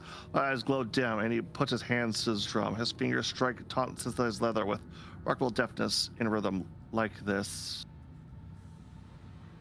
Frowns and says darkly, I am registering a cat. Blast it. Layman, this blessed smoke is meant for the sacred machines, not your lungs. Even Pascal is like, what the fuck, man? Quit smoking the sacred incense. This primitive melody is a language, our language, a variation of the based tech vocabulary in which meaning is created by links of pulses between the signals. The Iron Priest of Fenris can speak binaric using flutes, drums, and bone rattles. Some of the rites they use to appease machine spirits loathe the sound of the vox. Just picturing, tech help comes in, starts playing the flute, your computer starts fixing itself. Listen, they're playing modem sounds on the flute. They're talking to it. Oh, god damn it, that's... Let me play you the song of my people.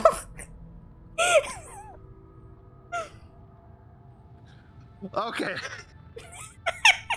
I'm sorry, this is new lore to me. So in 40K, you can legit just play modem noises on a flute or drum it out. Yep. And get your modem to work. Okay. God, that is one of the things I absolutely love most about this fucking franchise. You'll never hit the bottom of it. There's always something new to learn and to be horrified or amused at. Listen, it doesn't matter how you make the modem noises, as long as you make them correctly. Apparently. Alright, we've come to police for the press bro. Now let's. Whatever you say, accompanied by a series of quick drum taps in a complex, choppy rhythm. Crackling comes from possible vox hidden somewhere inside the wall. The tech shaman tilts his head and says, the great prof would like to know who is speaking to him. The perfect image is running an identification procedure. Given existing data on the machine spirit's refusal to follow orders within the chain of command, I predict that the data editors will assign a low priority. Speaks the tech language. We even need the old man. This statement is false. The idiom is distinctive vocabulary, most likely only used by the ship's crew. It is truly familiar to this unit, but not intelligible. India is not good for the idea. Lions hate. Introduce yourself formally, Pascal. This unit is Magos Exploratory Pascal Human, a member of the Conscious Fleet, presenting doctrinal compilation and algorithmic obedience verifications. Pascal's neural conjugator glows. New data lights up Pascal's neurophotic aura that no layperson can see. You have something to say, Yuki? No. Next time I translate Pascal's words to quick taps on his drum. Like circuit boards jingle dramatically. He inhales the aerobic exhaust of his roaring sensor, listening carefully, and says in a strained voice, Pref asks why he should treat your words with respect and not scorn them. Voice becomes dry and bristly. The machine spirit is requesting to know this unit's access privileges. Its refusal to submit to a stranger's will without a compelling reason. It says, spirit can be confused and discompliant. After years without significant maintenance, this may have forgotten all about obedience. Normally, in cases like these, a tech priest would bring a wayward spirit to its senses with a shock from an electroprod or a blow from a wrench, accompanied by a litany of uninterrupted obedience. Okay, So they just straight up fawns these things into functioning. Hey, it's the tried and true method of it. If it doesn't work, give it a smack.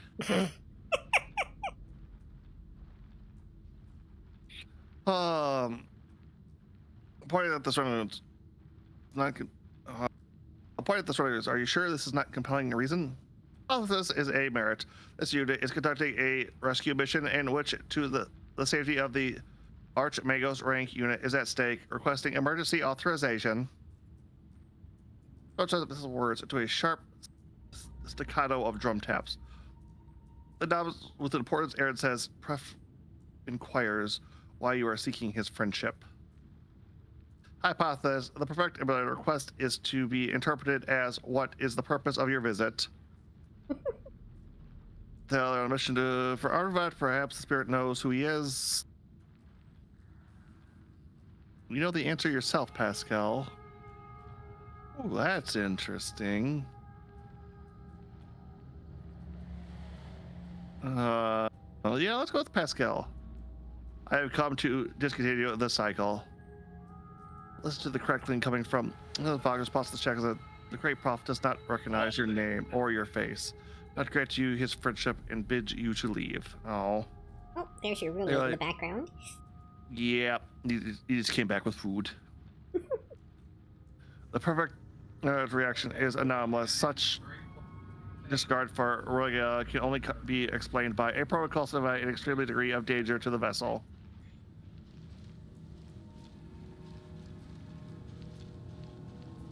All right, let's. The ancient servitor seems dead. The frequently twitching of his head is the only glimmer of life on him. Nervous augmented regalia embedded in his body of this service, the atmosphere speaks to his highly standing and devoutness. All right, Pascal, turn it on. Billy touches the servitor's withered body, and his magnetic droid data spikes slide out of them. They do the server's augments. Pascal's box sounds awfully and slightly puzzled. I identify this unit as Magos Logos Hexadon the 11th. The unit receiving 7 commendations for advancing in astropathic record in the fleet archives. The unit, he liked watching the stars. He called them beacons left for us by the Omnisire. Jolt raises his head and fixes his eyes on you. Large black circles in the visor are clouded and covered in scratches. A pained moan comes from the speaker in the server's throat. Status operational. Unit identifies itself as data available. Error malfunction. The Omnisire knows what. He is suffering. This unit is long past its operational life expectancy, but the particular ancient and sacred true flesh it was awarded for its outstanding service to the fleet is still prolonging its years. You know, this statement is false. My archives has no records of any encounters with this unit or any archive requesting concerning it. I just know, and I grieve. Skill touches the servitor's pale skin covering the inky units. The tribe's people inscribed his body with the blessed manual of maintenance and repair.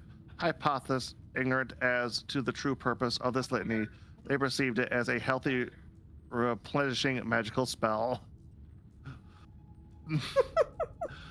A pot called kettle black there a little bit, Pascal. Heck, brother, 100th, 11th. This unit identifies as Pascal Human.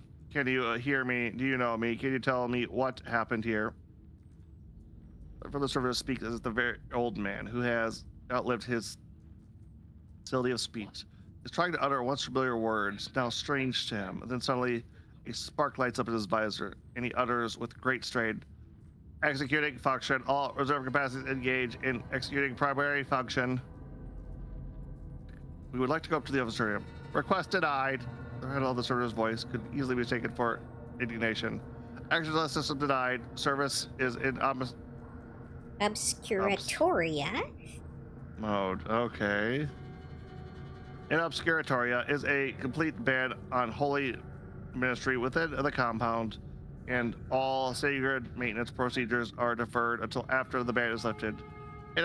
Severia is declared when a temple has been compromised by suspected corruption or a battle, or in the event of a major critical incident. This unit cannot select the appropriate countermeasure order without knowing the exact reason Obscuratora was declared. Let's try talking to the shaman again, I guess. Benevolence. Tell him you are the Messiah. Okay, so there are a couple of these. All right, let's try introducing yourself. Show. I think a show of force in order. Show this machine its place, Pascal. Time to Get whack it with the wrench. obedience. Yeah.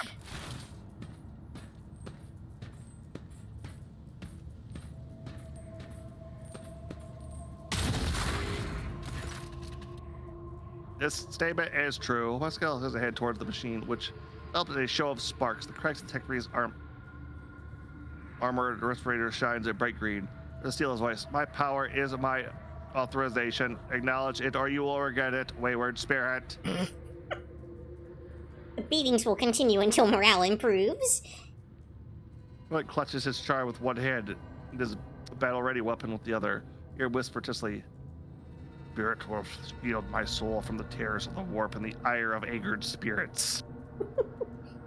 You know, at one point it's like, quit being a baby. Nothing's gonna happen. On the other hand, you know, something can generally happen, and the giant genetically engineered super soldier werewolf might have a point. Yeah, you know, I'd rather he didn't become possessed and try to murder us all. So, you know, whatever floats his boat. It's the one problem you always have in 40K. Oh, that's superstition. It's like just stupidity. On the other hand, it works some of the time. You know? Out fear, shakes his drum frantically. Pref acknowledges your power, Ghost. He does. He asks you why you seek his friendship. Well, if I touch the cracks, passes the perfect, but a request to be interpreted to what is the purpose. All right, tell us you're on a mission from it. I am following the orders of my mentor, Archmagos Armand, and correcting a mistake made decades ago. This is the correct thing coming from the hidden Vox response. Taking said, the great pref does not register your name or your face. And your friendship and bid you leave. Perfect related righteous now. Such a right can be explained by protocol. Yep. Plead, continue. Just continuing.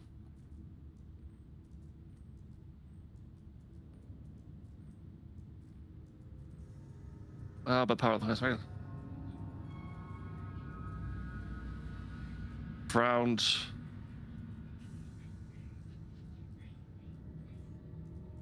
You should listen.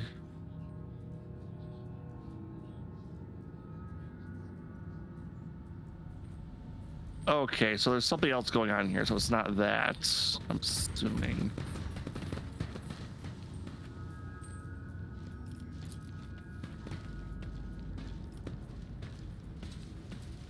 Yeah, let's try Category blasphemy. Calculating optimal route. Okay, what about this up here?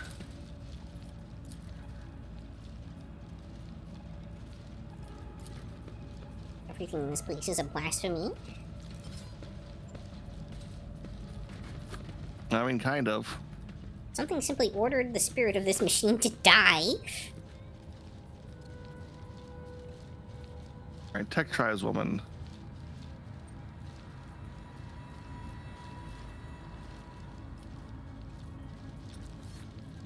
Alright, this is where we came in. Turn to board chip, yep. It's about time. Anything, Yuki? Nothing yet. Let's try the servo thing again.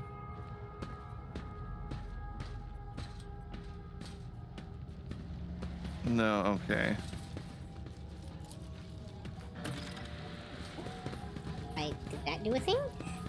That me? Or did you do something? No, it was a you, it looks like.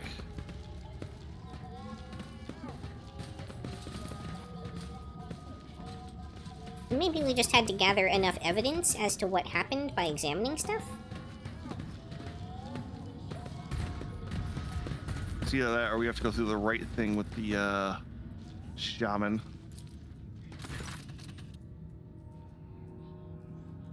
I guess. Pascal, I'll block the lift. Solomon accompanied each word by narrative command. As its first pronouncement, this unit declares that no security threat to this high observation is present. As its second pronouncement, this unit orders the operation to be lift system to be restored. As its third pronouncement, this unit confers its authority to issue that order. There's jerky movements accompanied by a shower of sparks from his mouth. The operator result makes a series of clicks. Unit heretical rank, not recognized. Authorization to give orders, unconfirmed. Awaiting confirmation. It is not part of the chain of command. It must introduce itself to the ship system to confirm its authority. Okay. Making So progress? it is the priest. And let's try the priest again. Benevolence.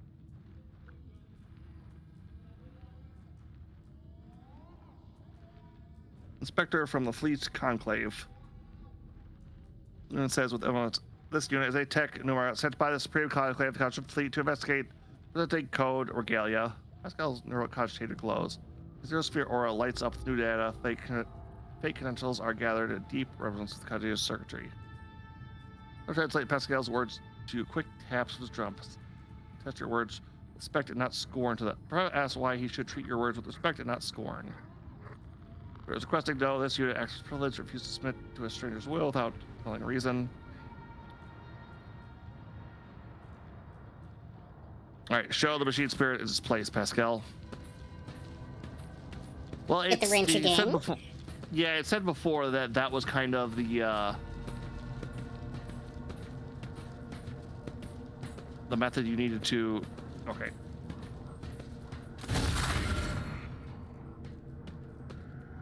Spirits.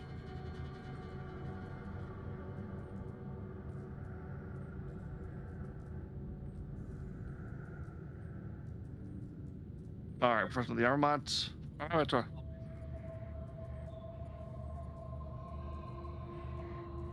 Now, most sisters are going to be displayed by protocol from an extreme degree of danger to the vessel. And round we go. Yeah.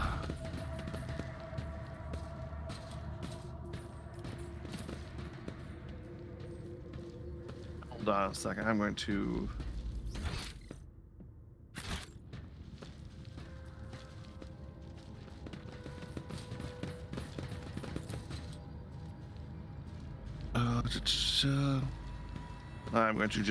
I'm going to look this up because this is starting to become irritating and we can't sit on stream for too long here. Executing request. Tell you what, while you do that, why don't we, start up our break here? Started a little late, so makes sense it will take a little late here. And when we come back, hopefully we will, in addition to having done all of our bio stuff, have the answer to be able to proceed forward here. All right. BRB, everybody. BRB. All right, I'm going to look that up.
And welcome back, everybody. And we now have the correct order of operations. So we will unlock this door. Turns out when you're working with binary, order of operations is important. Yeah. Da-da-da-da. Messiah just continuing.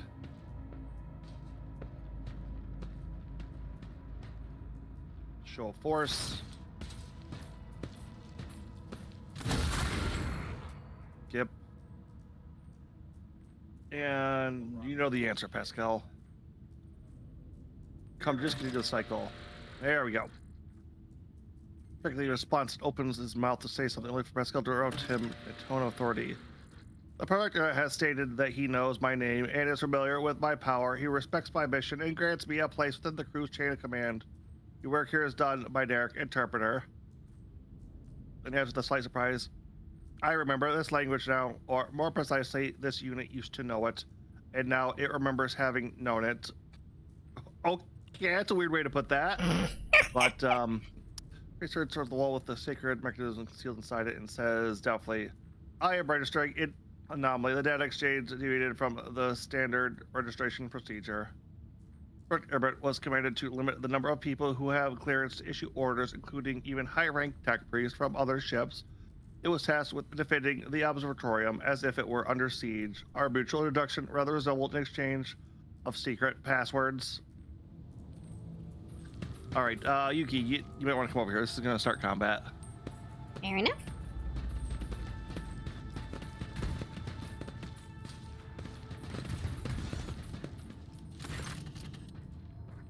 There's authority that earn the right to give orders.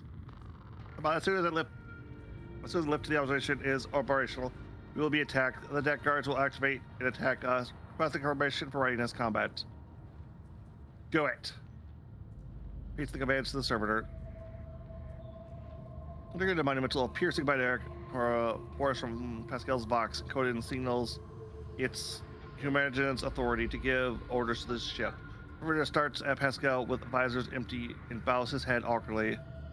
Regalia identified. I greet the Honorable Magos and will execute the order presently. Lifting system activated. Are you able to quick save? No. Okay. Can you do it during combat? Possibly. Or you need to take a break real quick? No, because of that logic test thing on Pascal. That can only be done in combat. And you'll die quickly. There it is. Yep. Interesting. I was expecting the combat to happen on the other side of the door. Alright.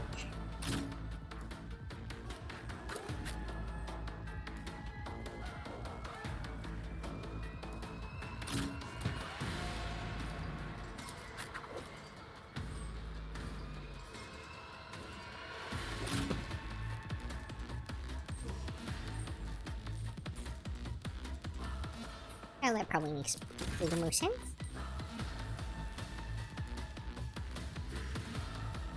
Where'd you put Pascal?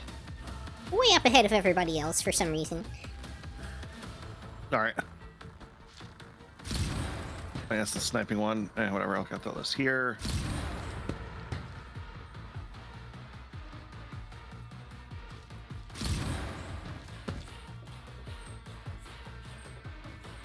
Probably better to throw those where you want to move to, not where you're at presently.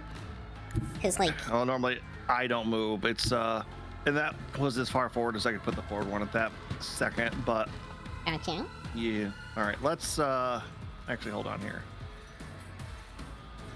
Let's see if we can get Pascal to get this ability up. Are you able to do the quick save? Ah! Cost a whole 3 AP. Approved. Did it work? Check his gear really quick, I guess.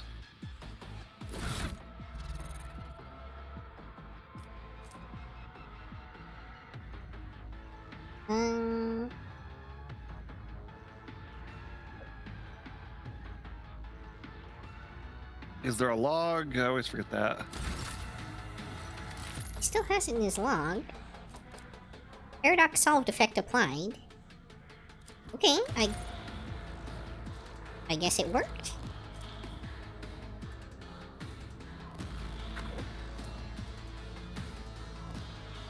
Yeah! Okay. Character can use their heroic attack regardless of their momentum without spending the momentum. I guess the thing stays equipped to you even after you activate it, though. Which I guess makes sense, because it is still a thing that grants plus 25 logic, so if you want to have it for that purpose. Yay. Hypothetically, I suppose you could also use it to, like, apply the effect to multiple characters? If you had enough that had high enough logic? Yeah. The omniscient knows all, comprehends all. Oh, these guys are tanky.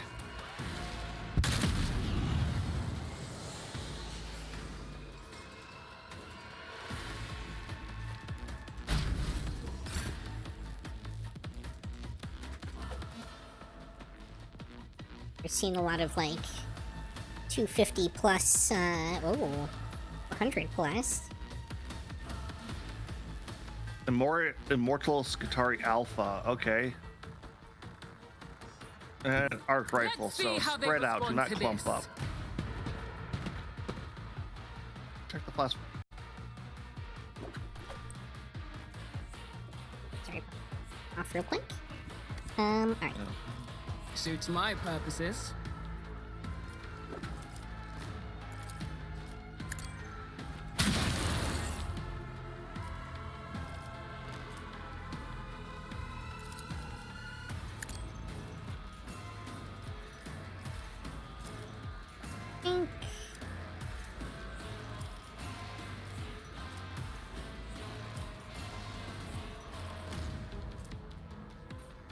Not a... Another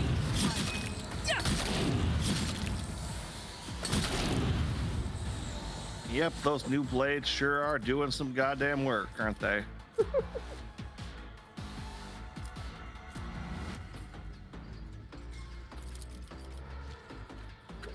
Oh, watch and learn. Already done. Yeah, the base damage is just so much higher on these.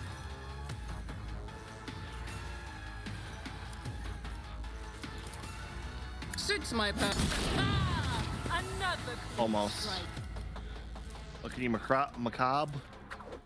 Unfortunately, no. I do not have enough, AP.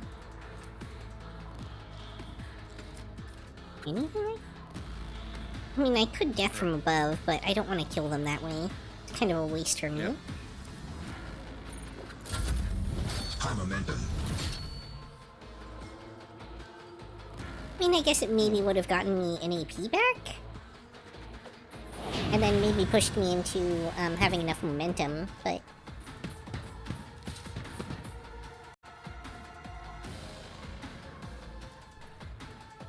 Let's go with rapid fire.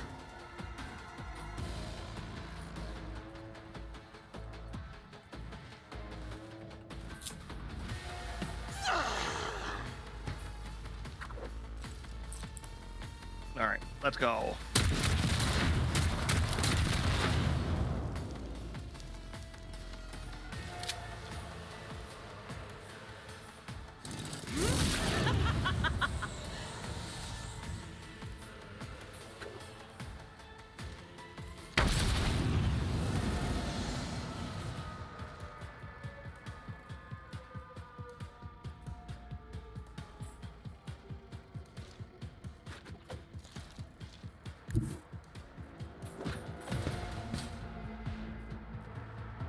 And you know what? Let's try that new gun out. Oh, it's a big one. A heavy bolter. Oh, nope, can't fire it. God darn it. Close or something? I don't think so. I think it's just because the ability I'm currently using to shoot doesn't let me. Oh.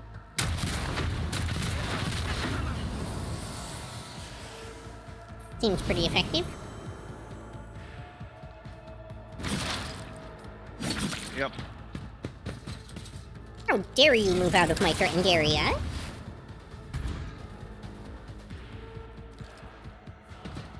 All these are arc maleficents.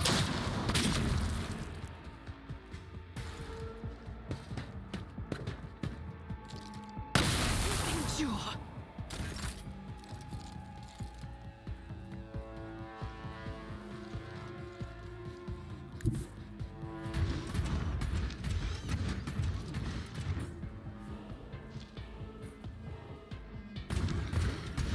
Why did that go behind them? Feel the icy bite of death! Because this game sometimes. Is thunder! My high momentum.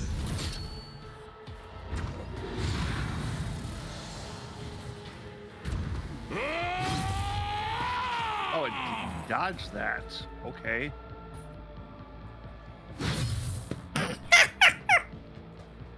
Wow.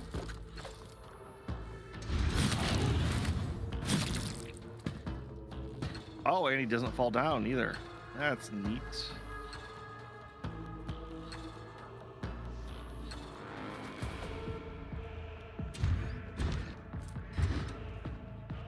Oh, he has an ability active that gives plus 80% dodge for 1 round. I will carve runes out of your bones! Or did. It's only 80%.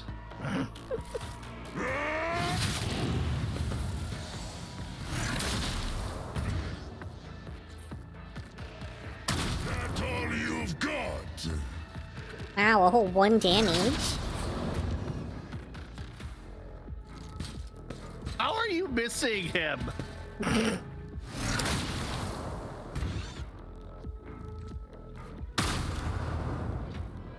Can't hit the broadside of a barn. What is Ulrich's dodge? Oh, he has 95% dodge. He has the same dodge equivalent as Yuki. As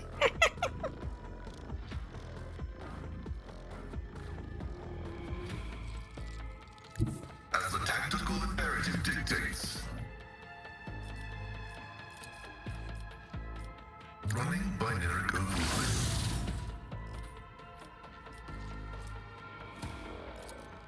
Martyrdom is a reward. And don't forget your ultimates are now just just free attacks.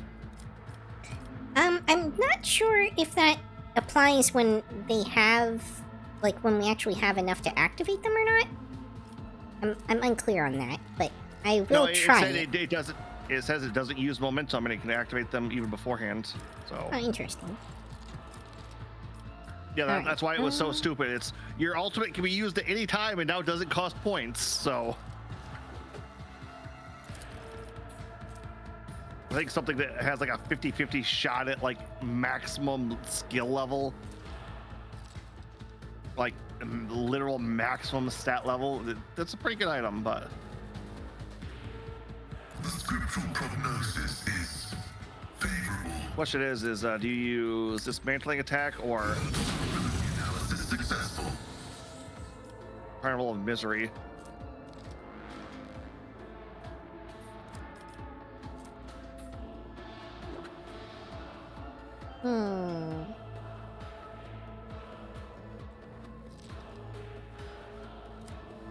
I don't think it matters too much, but this will give a debuff to everything else, so. Oh. Okay. Wow, that hit, huh? Oh, dismantling? Well, the attack with the off, ranged weapon, specifically. Oh, I wow. can't quite get close enough. Oh, I can do this one up here, though. A That'll do. tactically sound approach. Well, you can always charge too, so. That's fair. Alright.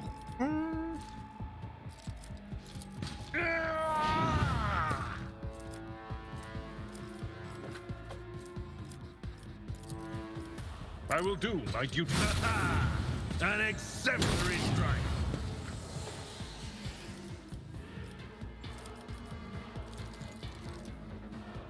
off on Valencius!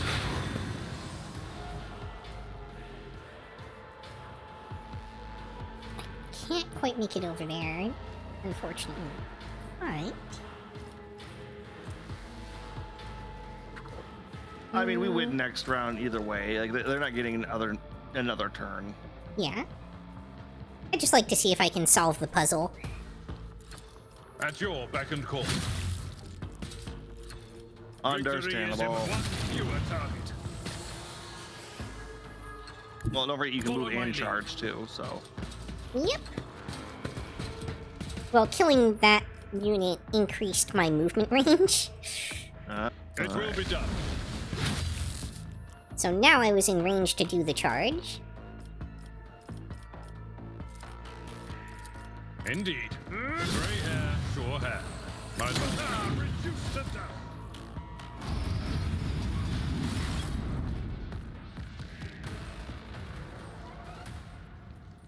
check the alpha to see if I had anything good. I'm also going to take a second to change Pascal's equipment back up. Elite power sword, soul pattern, one-handed melee. That's some. That's some. That's a just good basic sword.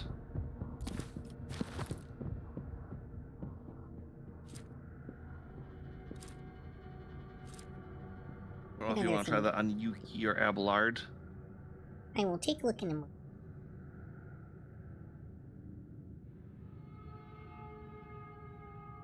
What are you checking on Pascal's equipment? Well, remember I had stuff equipped specifically for logic, and I want to switch him back right. to his usual stuff. Yep.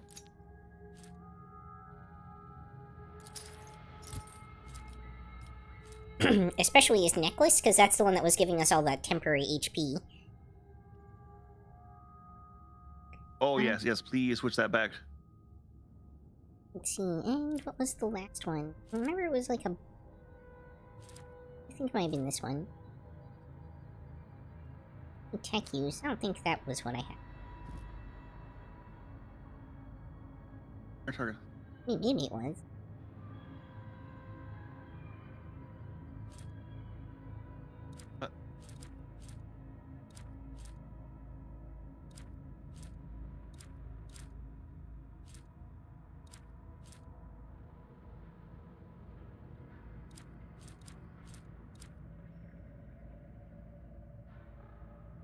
Hellbrute Trophy Horn. Restless Rage. What the hell is that? Combat the character has their current armor and deflection reduced by half. All damage is increased by ×2. Reduce armor percentage. And melee attack damage increased by +2 times reduced deflection. All effects stack.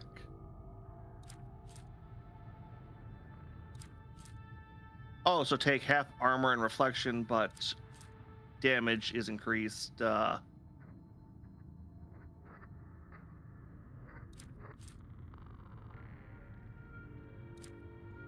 55% and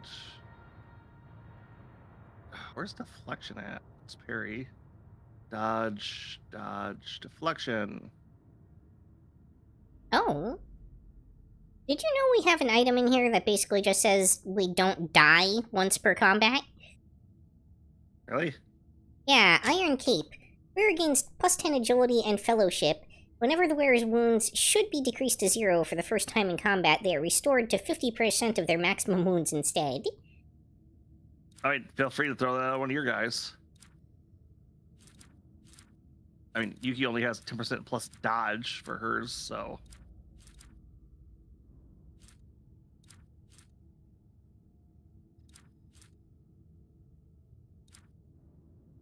Oh yeah, I have the Von Valencia's cloak, so while I'm at full health, I gain +5 to all stats. Okay, oh, that's a necklace. It's hard to tell the necklaces from the... Yeah, they needed some better ways to sort this. Whereas range attacks inflicts 11 levels of bleeding on their target. Okay.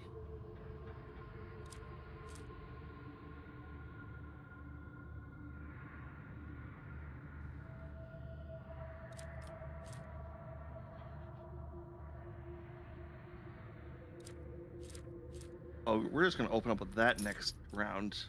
That might be better than the first aid manual. Oh, but it's a necklace. Okay. It's so hard to tell these things apart. Yeah, like I said, they really needed a way to sort them.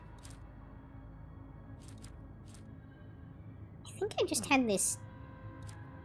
that equipped. That great, but not really seeing anything...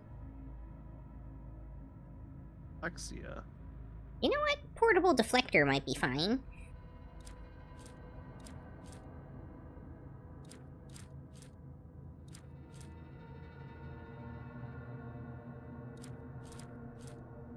The gear up.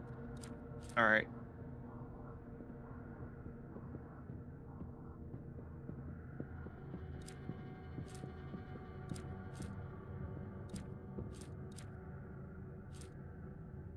Kind of problem. It's like we pick up so many like good things that a lot of them just kind of get slid to the back. Yeah.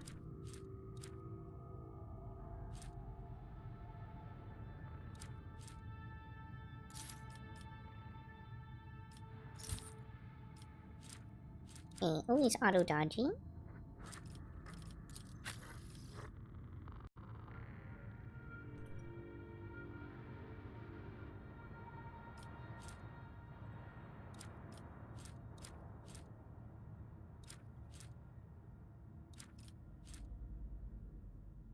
Oh, no. The 10% dodge is a cloak, that Yuki has. This thing is a, it's called Iron Cape, but it's not a cape or cloak item. It is a accessory, like a ring slot. Alright.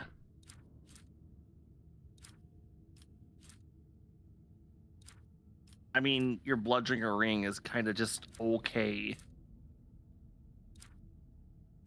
Yeah, I mean, it's helpful, but... 1 wound per attack. Well, every swing recovers 1, so it's kind of like almost part of my build, where I'm, you know, damaging myself and then getting all the health back using that. Yep. Notes of weakness doesn't seem to be doing much for you, though.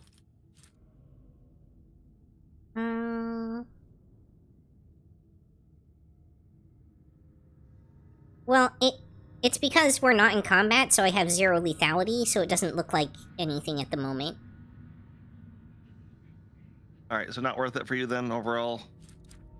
Don't think so, and it would be kind of pointless to put it on Abelard. I mean, I could maybe Yep, put yeah. it on Pascal instead of the portable deflector, I guess. Just to make sure our Argenta's healer doesn't stuff die. Is too, let's see here. Yeah, because Argenta's 2 things are demolition instructions, which +5 demolition, and their area attacks deal an additional 13 damage. So for like each hit she does with like her shots that are area, so basically like that pistol that explodes does a +13 to that. Yeah. Alright. I think we're good to move on. Yeah, so her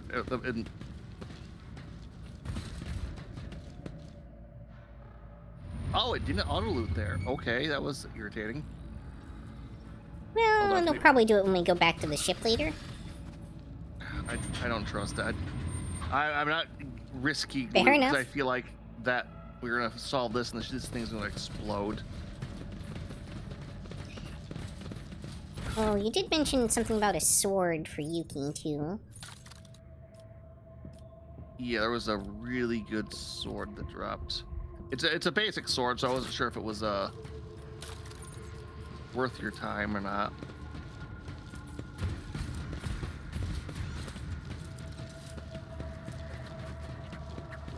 The Astartes Soul chainsword?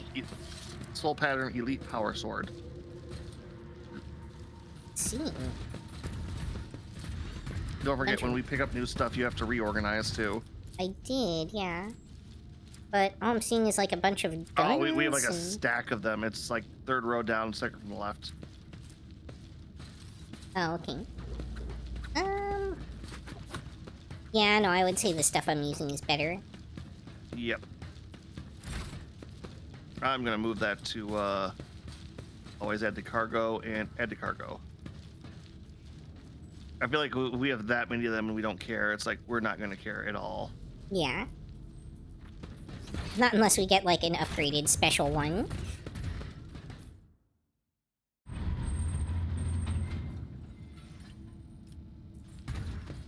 Okay. This looks pretty Inquisitorial suspicious. Groups, yeah. Ready for data input.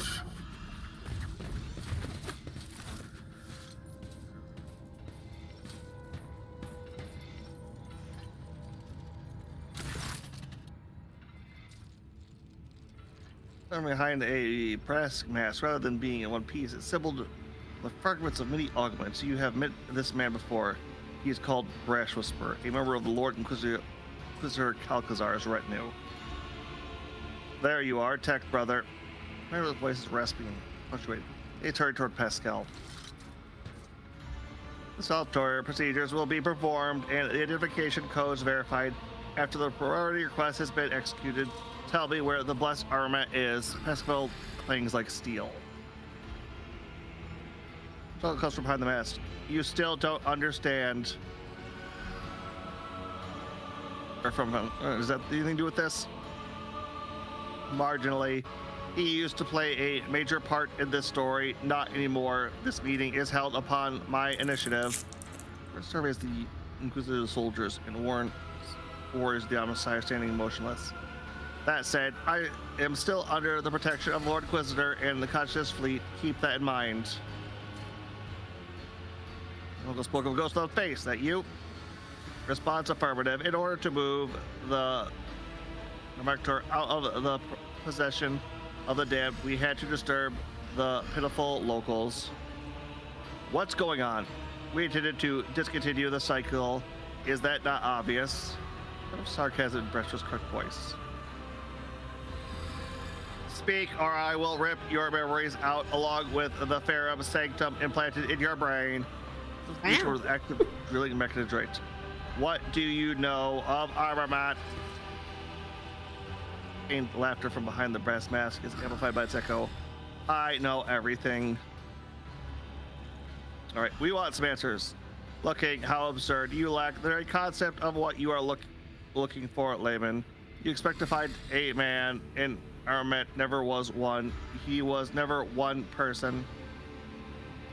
The Aramat Collective was created by a group of tech priests who renounced individuality and merged into a hive mind, a mind that reasoned algorithmically but was guided by the principles and consciousness of a righteous spirit, a superior gore that brought them one super ego that brought them one step closer to the Omnissiah.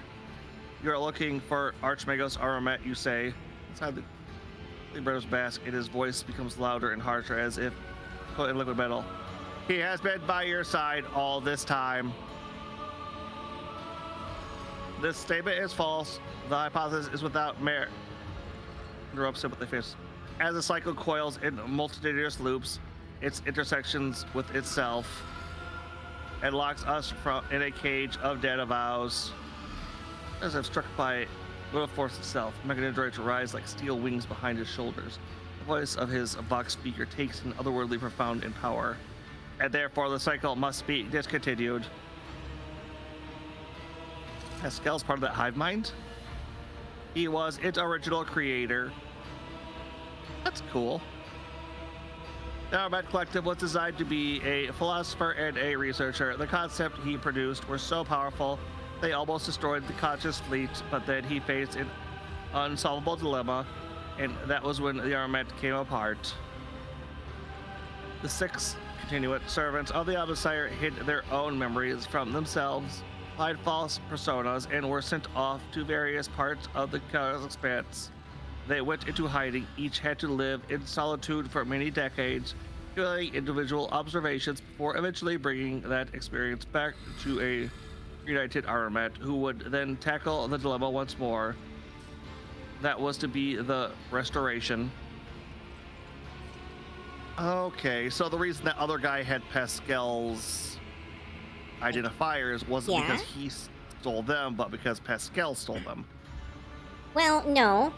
It's because they're all one hive mind, and so Pascal being the original creator, presumably everyone else inherited his identifier. Oh, okay. I thought it was like that's what Pascal was using to hide. That's also possible, I suppose. Yep. All right. Pastoral Echoes and Pascal's Enigma Voice. The years have slipped through my fingers like sand. It was such a long time ago. Offensive. Part of. So the tech priests, the name of Human, are all parts of Armet. Yeah, 6 mental keynotes. Demise was Pornoria. After the separation, he sensed that his memory was a web of lies, and that feeling drove him into depths of madness. Zeus was fate. Oh, so each one was like a part of it. Demences was paranoia. Zarsus was faith, fierce and unyielding. Arthomathic was logic, unclouded by emotion or values of judgment. Abel was her good twin, imagination. Not know his past, just like others, but he felt more than they did. He was always different. That was why he was the first to get close to the restoration, one of the first. Oh, okay, so the twins were... Okay, that's... Pascal was judgment, the moderator of the conscious process, the one who made the decisions. The vault of the observation and rumbles beneath it like thunder. And Nylem, the brass mask starts to unlock with a hissing sound. About spinning back to reveal it. A face disfigured by burns. A woman's face with a pair of dark, radiant, vibrant eyes. Oh, apparently I should have been playing this person the whole time. Who knew? It's a tech priest. Unless you know, it's hard to tell. Yeah? Skepticism, the one who doubts. If he could form again, sounds risky. The restoration was statistically calculated on a level beyond your comprehension, Gleaming. Billions of variables were taken into account. Countless scenarios went into the development of optimal strategies. 2 Armanat units meeting each other was an inevitable certainty. The matching identifiers were to be a spark that would start a chain reaction, and that was precisely what happened. Okay, so you were right. It was the same matching identifiers. By the voice. We were motivated by the perfect stimuli, curiosity, anxiety, shape. Each part of us was hostage to the legend of a betrayal it had committed. For suffering drove us to search and strive.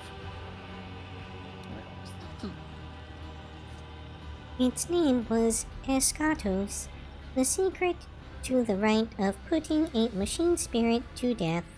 A technology embodying the discontinuing of the cycle. It was meant to exist. Or was it the acme of profanity against the Omnissiah and his creation? Ah, so their moral dilemma was the off switch. His brother's speech in a off tone. Eschatos was the perfect weapon against creations of the Omnissiah that had been corrupted by enemies, but also against his faithful servants. Its spread could bring victory to the Imperium, or it could destroy it. Eschatos could spell the end of the Adeptus Mechanicus, for it was the perfect answer to the power wielded by the cult of the Machine God. Was it a blessing or a curse? There was no answer. Protraction was unacceptable, and so a way was found to shelve the issue. Brass Whisper gives a raspy sigh. And I found the answer. Eschatos should not exist. We will correct our mistake. Shouldn't that be up to Pascal, technically, by your own definition? Yeah, he is the judgment. is a Tonos. The power of machine negation. A new sphere signal that interrupts any and all life created by the Omnisire. A green flash runs along the crack in Pascal's respirator. The power that I used to tap into unconsciously. Shared knowledge lay dormant inside the mind of every Armanet unit. You tried to decrypt the other Hominon's neurocognitators, did you not? But to no avail. It was you who created the cipher that locked Amanat's memory. You're the main hunter? You tried to kill the other humongous? The statement is true. I was admitted into the Lord Inquisitor's retinue and authorized to study a dangerous artifact taken from Amarnat. It tried to exert some kind of influence on me, but my data vows protected me. Leo Hominon touches her scarred face. A short circuit awakened some of my memories. I conducted an analysis, solved the Ashatos dilemma, and began to act. My agents all but terminated Tazras, but he hid under an armor of martyrdom and insanity. An attempt to intercept Pascal on the Alter Templum Calixis X-17 failed because Abel had summoned him. The assassins caught up to him at the Rykide Minor starport, but he was able to escape again. Another group went after Abel, only to perish at an electro-priest monastery. You dispatched Dementes, who had lapsed into heresy. Axiomantha simply disappeared until she suddenly turned up dead on Euphrates II. I have no idea how she managed to hide from me.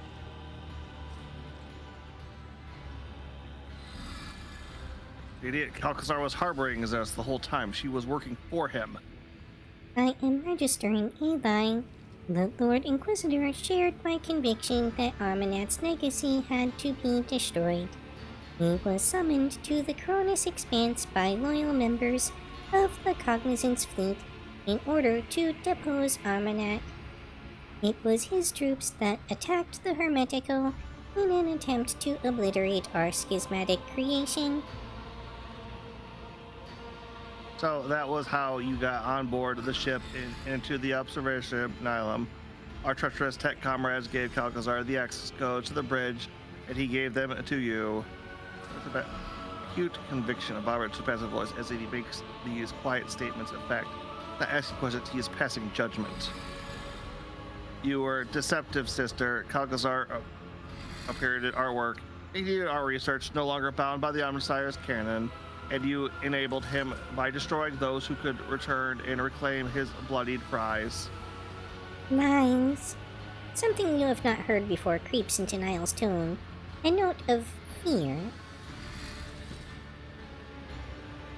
Betrayed your brothers and sisters, such an act is unforgivable. With a mixture of pain and pride, Grass Whisper replies, We all chose the path of martyrdom. I merely helped them reach the supreme goal at the end of that path. Niall's voice is imperiously metallic. Jack, brother, I offer you the chance to yield peacefully to a fate that will please the Omnisire. Do not resist your termination, and you will pass into oblivion as my friend and fellow believer. Yeah, what? Oh, fucking is the thing he's fucking using the escape with the thing Pascal was researching? Not exactly.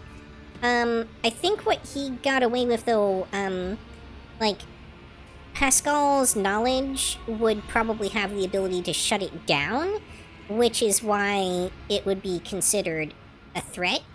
That he needs to eliminate everyone who has the ability to utilize that. Turning them against each other was probably very effective to that end.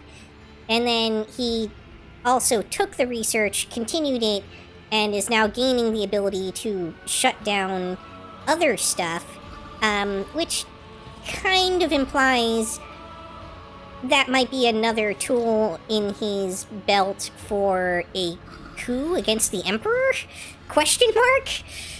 Well, it depends on if he's still loyal and just kind of going it, like, I will be the same. Inquisitors tend to, when they go off the deep end, either tend to go into, I should be the true savior, or I know what needs to be done, only I have the willpower for it. Well, if I remember right, the thing he stole is basically potentially a reset button for the entire universe, so... Maybe that also sounds like some bullshit Necron tech, which, alright. Which, here's a fun fact, as crazy as it is, the Necrons locked all of their really bad stuff, like what they consider WMDs, away. That's one of the lesser super weapons. I suppose I could part with just one weapon of mass destruction and still be feared. Apply a sweep those words away in a gust of wind. His optical visor turns about you. No, tech sister, referring from resistance was never our way. I am an explorator, a cogitator of knowledge. I have brought fire to 100 worlds. I have gleaned 1,000 secrets in the darkness. I am an agent of unbridled will. I will not yield to oblivion, for oblivion itself fears me. Bad! Way to go, Pascal! The emotionless tech-free stuff. You want to kill me? I fear death fears me. And you made a mistake of meddling with him. Oh, I'm liking this. The heat death of the universe fears me. You want me to awaken Texas? Here I am, holding you to account. Ryle's disfigured lips twist and the seeds of dismay sprout in her voice. I lured you here for a reason, Pascal. I wanted you to see that our followers had become. This is what devotion from dogma ends in. Breach of canon begets ignorance. Ignorance begets blasphemy. All we did was breed corruption, schism. Remember when they came to depose us? We resisted them and destroyed their ship, a sacred relic, an Arc Mechanicus older than our priesthood itself. Here in this hall, we released Eschatos and allowed an unconscionable heresy to happen. Do you remember? Do you remember how you got your cleft jaw? Thoroughly touches the crack running across his armored crusader. A green spark runs through the deep gash left by an enemy's weapon in the metal. And it sufficed for you to really show up in the cognizant in the expanse again for the schism to rear its head once more. The cognizant's fleet is already being torn apart by a fratricidal war. Is this what we wanted? Let us finish this. Let us discontinue the cycle.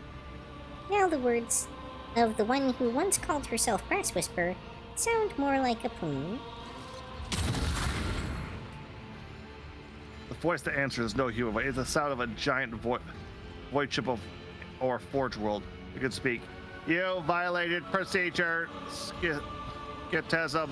You usurped the function of another. You changed only you. Do not make decisions, I do. Oh, you do not make decisions, I do.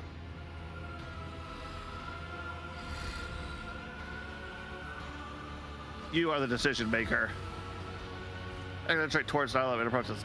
Tech sister, my judgment of you and your actions is one of condemnation. Tampering with procedure is unacceptable. Sabotaging the experiment is apostasy. For your betrayal, your virtual function will be terminated in the name of the Messiah of discontinuing. It is born from Pascal's augment. It darts towards Island like a furious lightning bolt. Oh, dang.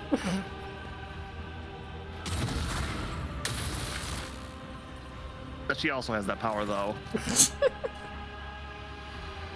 green energy entangles Niall like a net, burning her true flesh, draining the life force from her augmetics and mechanical components. But she focuses her will and strikes back at Pascal with a pulse of her own. The rattling voice, no longer human, rages and roars like a forest fire. I refuse to recognize you as the Messiah. I do not believe in you. Well, 40K universe, that's like... the worst thing you can do is not believe in someone. Yeah, but the problem is that doesn't make the god go away most of the time. It just makes him kind of pissed off. Well, that's only because they still have other people that believe in them. Yeah.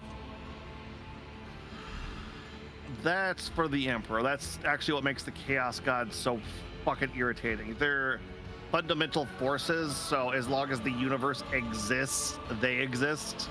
Oh. You know, one being... Alright. That is your problem. You have always been too skeptical. Oh, the skeptical one has always been too skeptical? Okay. Alright, I'm up first. Let's see how bad we got here. Oh, yeah, nihilism's fairly tough. I'm gonna put Agent 902 right. HP, yeah. I'll throw Ura forward just to kind of...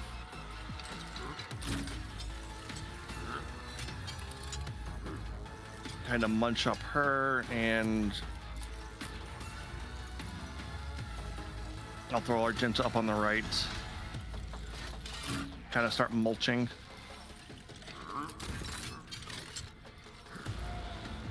Oh, I didn't realize there wasn't a path there. Oh.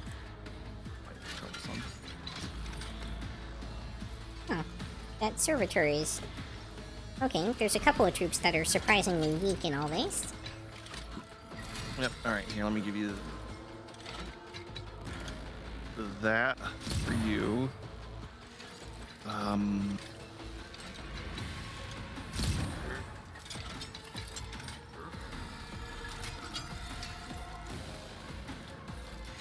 Oh shoot, I should have given that for Argenta. My mistake there.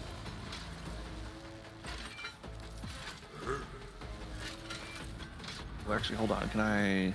See what kind of ridiculous BS this Niall character has going for her. Alright. Argenta, let's try out your new gun.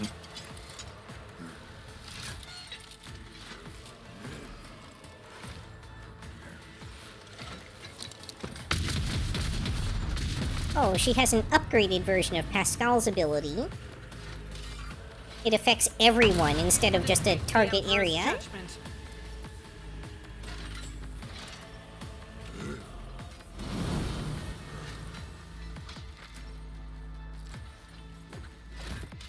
Great. Okay, and I can move safely over here now.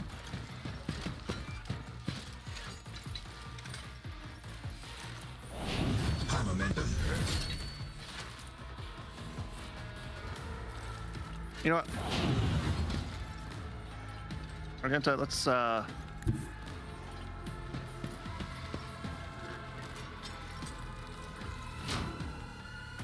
you that. Give you that. Oh, let's see here. Give you that.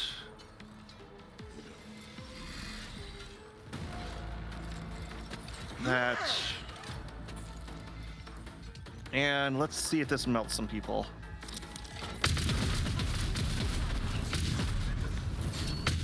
Sure did.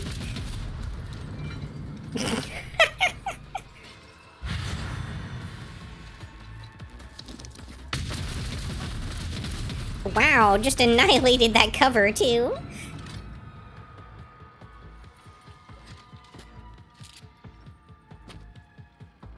We get it, Argenta. You're a death machine. He's not done yet.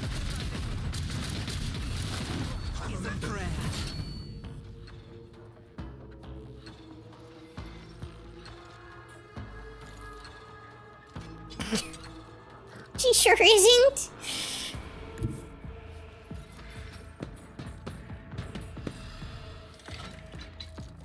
Oh, she can't use that ability with that gun. All right, she has to use this one now, I guess. Emperor's judgment. Oh, darn. Man, you know, if this was actually her turn, that would have been something.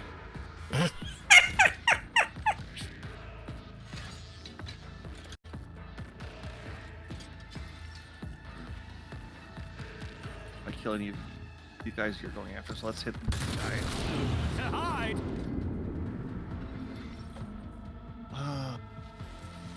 All right.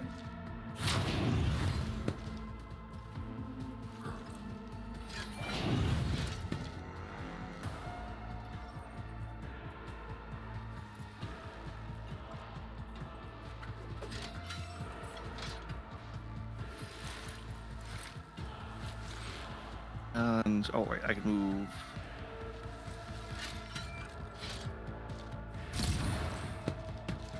There, and then what's this?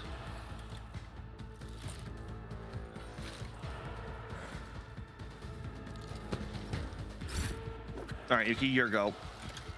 Be careful. Argenta will be twice as powerful as she was her next turn. Awesome. Alright. How to approach things. Not a problem for me.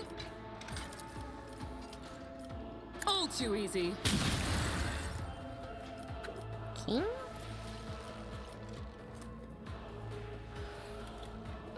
What do I...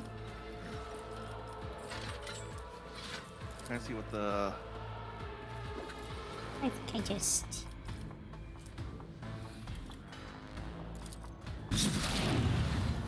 Oh.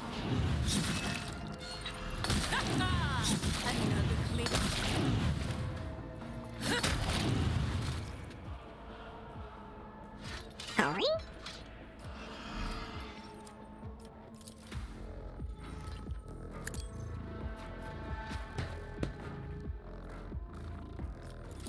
Suits my purpose. Stand a chance. Nothing I can't do.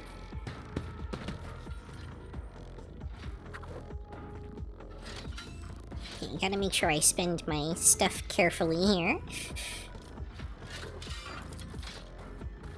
Alright, you can just do death from above and just kind of Incarnate. go crazy. There's nowhere to hide. Wait, does every death from above get a venomous strike afterwards? Yes, it Another does. clean strike.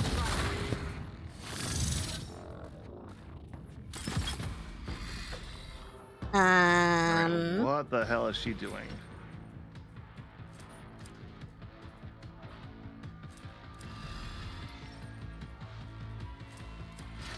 Don't know? Oh, she did the Stadios bond. So her and Pascal are extra strong right now. Okay. Well, Yeah, feel free to just put it on There's order. nowhere to hide. Oh, she Okay. healed too. Okay. yeah, she healed up to full.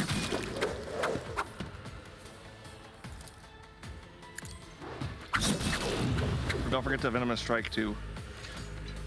Oh no, it does that automatically during the death waltz, but it doesn't do it with, like, it's not something I'm manually doing when it happens. Okay.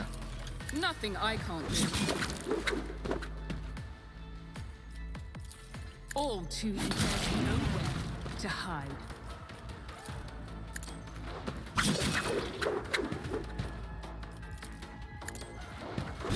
Ah, another clean strike.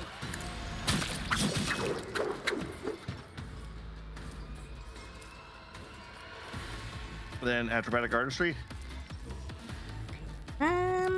Seeing if there's anything else I can do before I do that.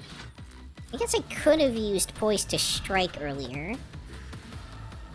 But oh well.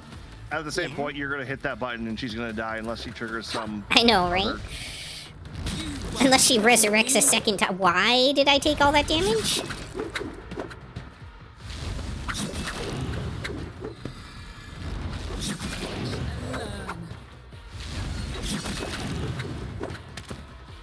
Now we can sit here and watch you do her dance.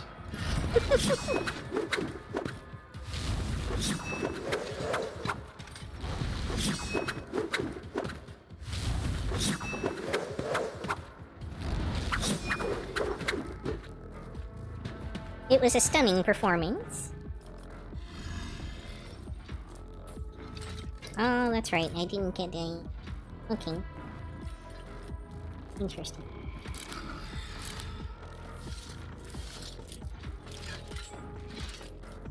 Oh, I don't have enough, huh? Interesting.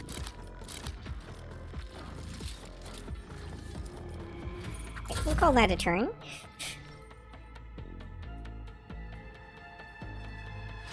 Yeah, Argenta, just run up and kill the guy.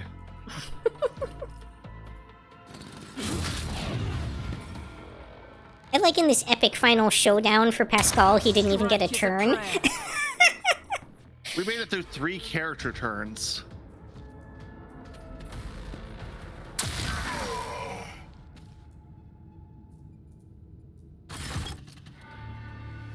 Stop. Thou shalt not create a schism. Thou shalt not suffer a heretic. Heretic. Indeed.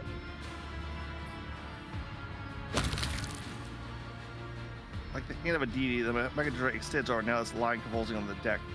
I did not want this, tech sister, but the procedure must be complete. Farewell. Let's remove a mangled, suit-covered neural cogitator from the brash whip's head. The tech priest shudders and peace ascends over her disfigured face. Bow to the Messiah of discontinuing. Well, that's only a short binary aura comes from his box. You feel oddly confident that your gesture of respect has been appreciated and received favorably. Well, good job bowing to something that could possibly be heretical by its own admission. On the other hand, I now have a thing that can just say, fuck your ship, Pascal, turn them off, please. Fox is like tolling a bell, something the host of angels. I declared the period of ignorance over, and I will resume execution of the general algorithm. Integrity has been rehabilitated to a satisfactory degree. Memory access has been restored. I remember everything. Turns to you and gives you a long, running with quiet elevation. Are you are not? This statement is true. Let's talk. Sounds more complex, more human than before. I carry within me his memories and his logical foundation. I am us. I am Aranaut. Thank you for the path we have walked. As Pascal bows, his dead shoulders seem to take on entirely from descent from a height that his mind has sorted. I'm sorry for what happened to Theodora. Oh, Theodora? They were allies. She entrusted me with studying a trophy she had obtained. Next to the fox goes quiet and hoarse, as though coming from a distant past. We, Armite, discovered the basic ways of communicating with it. We developed a weapon-grade strain of tech flight for her. It terrified me, so I developed its antidote, Ishatos, the concept for the ultimate interpretation of machine life. Oh, so that's straight up counter this thing. Okay, Pascal. Indeed. That's why every one of us share shards was located so close to you in the Lovelacious domain. We were counting on her finding us and extending us her aid and protection. What's next? What is the general algorithm? A judgment must be passed should the secret of Eshos exist or be shunned as a false path. And should I exist, this is we Aramont. All right, there's only one of you left out of the 6. How's that work? Everything Arbot was at the moment of the disconnection has now awoken in my mind. We are at the point where we stopped, but the Arbot collective was envisioned as a dynamic structure. We need new minds. The collective can We are the Borg. Yeah, kinda. The collective can be replenished with worthy minds from among those aboard the Hermata. Security is present in the motives and faith. They are indubitably capable of comprehending the notion of discontinuing the cycle. Our collective memory can be compensated for the lack of knowledge and memory of rights. Restoration is possible. This color, what used to be known as Pascal, makes a sacred gesture, and green sparks run down his mechanical arms. Well, the general must be passed first. What judgment are you leading towards? I'll gaze at Dell's body, his voice full of whisper and weariness. We have seen many things over the decades. We have seen true corruption, the distortion of the Omnissire's design, Eva Gamma, Euphrates II, the planets of Xenos passed into oblivion, our own crimes. The darkness grows. There must be a fire to burn it away. This is the mechanism takes on a more energetic, wider pattern. I am leaning towards the idea of it is necessary. The armada is necessary. The cycle must be discontinued. Once again, it really does come down to that whole thing. It's like, okay, this weapon is horrifically dangerous. Yep. But it's also there to counter an even more horrifically dangerous weapon. Yeah, it's like we're not escalating or upping the scale or bringing out something that's wholly overpowered compared to anything else in the universe. We are leveling the playing field, which continuing with escalation, not a good thing. When you're escalating against literal hell, a little more slack, right? My tatos mean for you. Her sparks burst from the palfrey on Pascal's shoulder, burning holes in his sacred hood. An act of self-sacrifice. I will destroy the data connecting this technology and the method of reproducing it. I will burn it out of my neural circuits, along with everything that led to its creation. Armat will be no more. Only a damaged and incomplete shard of him will remain. Pascal Humanon. Armat and the power. Throws back his head, and power brings in his voice, rushing forth like a flood. The tech priest's booming voice is heard throughout the ship. By every vox speaker, I peered into the vortex of time and saw dark omens. I saw my tech comrades and I were trapped in the cycle, spiraling towards nothingness. I saw inevitable doom at the end of that trajectory, and I rebelled against it. As accordance with the machine god command, I have crafted a tool with which to implement my design. In accordance with his commandment, I have developed a plan and analyzed it. Now I will act. By my power as a Archimagos, I hereby effect a restoration and revive of Armament Collective. The servants of the Omnissiah need a Messiah who will discontinue their cycle, and I will be that Messiah. I am him.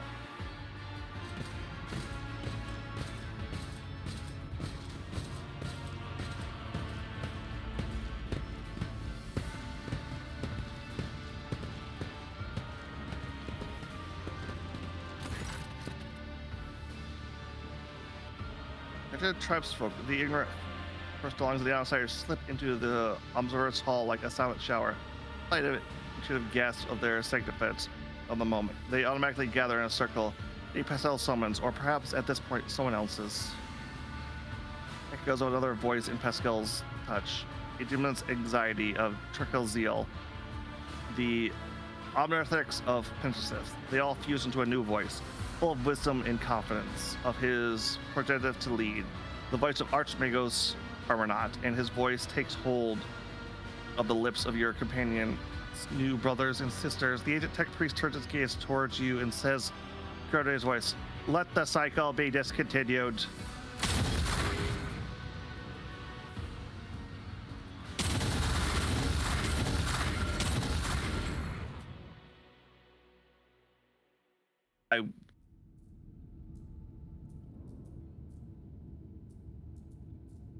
Okay then.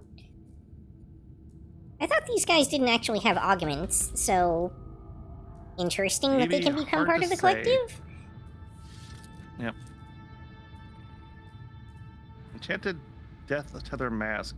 One of the wearer uses Machine Spirit Communion. Their intelligence increased by 5 for each affected target until the end of combat. Ooh. That's a nasty one. What was that? Where are you seeing that? We're getting new loot. It was oh, gotcha. Enhanced Data Tether Mask. Let's see here. Oh yeah, I imagine there's probably a couple good things for Pascal in here. Whenever the wearer's ally under the effects of Joint Analysis ability hits a target with an exploit, the wearer gains 5 perception. the wearer uses overcharged on a... Oh, you pulled it out of me. Nope, there Oh, it is. sorry. Whenever the wearer analyze, whenever an ally under the effective 20... Nope. The wearer suffers 10 less impact and energy damage. The wearer suffers impact or energy damage. The attacking enemy suffers 9. That's probably more Pascal stuff, so yeah. I won't. You might want to check tolerate his loot too. Take a I look. got tech use over here. For Oh, yeah? freight goods.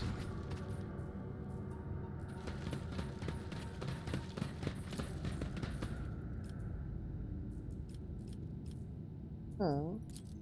This Explorer tool is blessed with multifunctionality. Just trophies. Yeah, let's see. Plasma that attack ignores the enemy's deflection. Just oh, that's not bad if Pascal actually used plasma. I think we also got an axe for him and I think the existing one he already had is actually better. The damage is a little lower, but it has a lot more bonus effects on it. yep, and a hand flamer. How's that on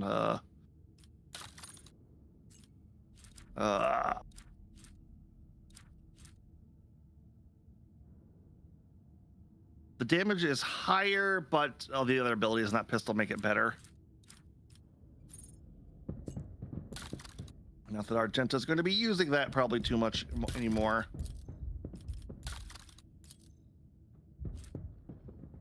Just because that heavy bolter is fucking stupid.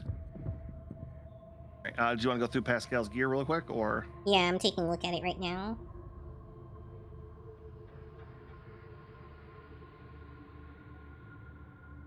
Because we'll probably head back to the ship, and if trigger or whatever happens there, then call out for there for the night.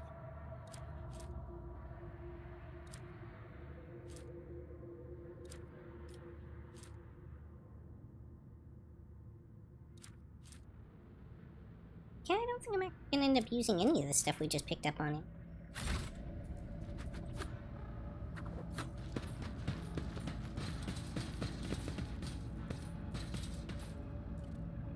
Yeah, because increasing his intelligence doesn't really do much for him, does it? Yeah, I don't really see the benefit of that during combat. Unless that's like a permanent thing. I doubt it. Did it say in the combat? I'll lay claim to the stars. Oh yeah, they're all gone now. Well, they came into the Where area? into the room that we were just in and got converted into part of Pascal.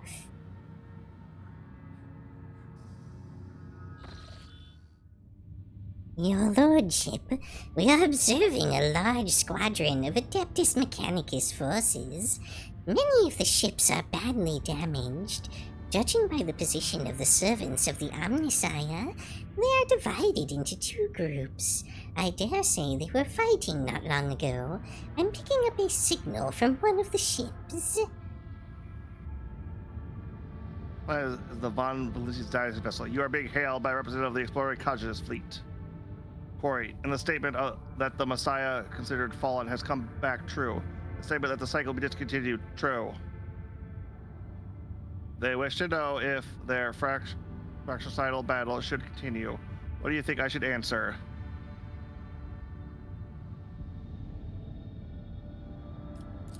Very loyal to him to put...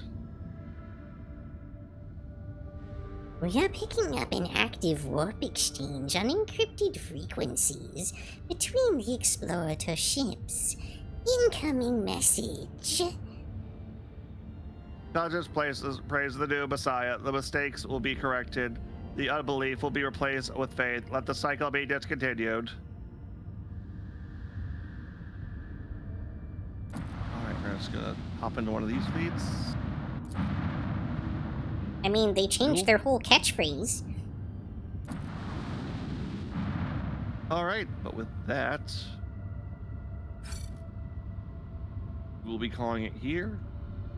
Sounds like a plan. I think it is your turn to pick out who we raid to. Yeah, let me see who I've got.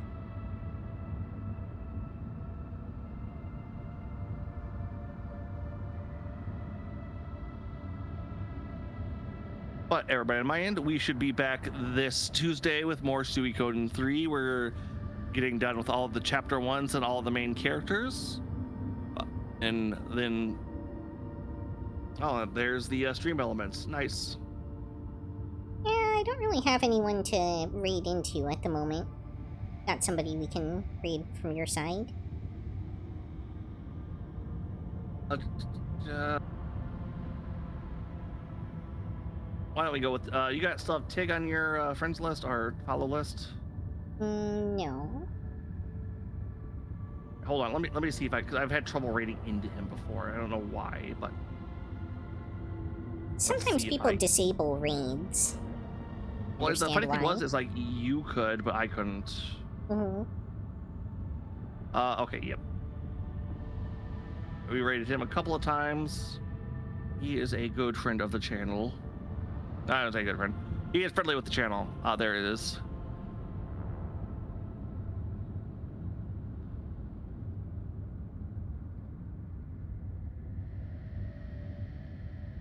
All right.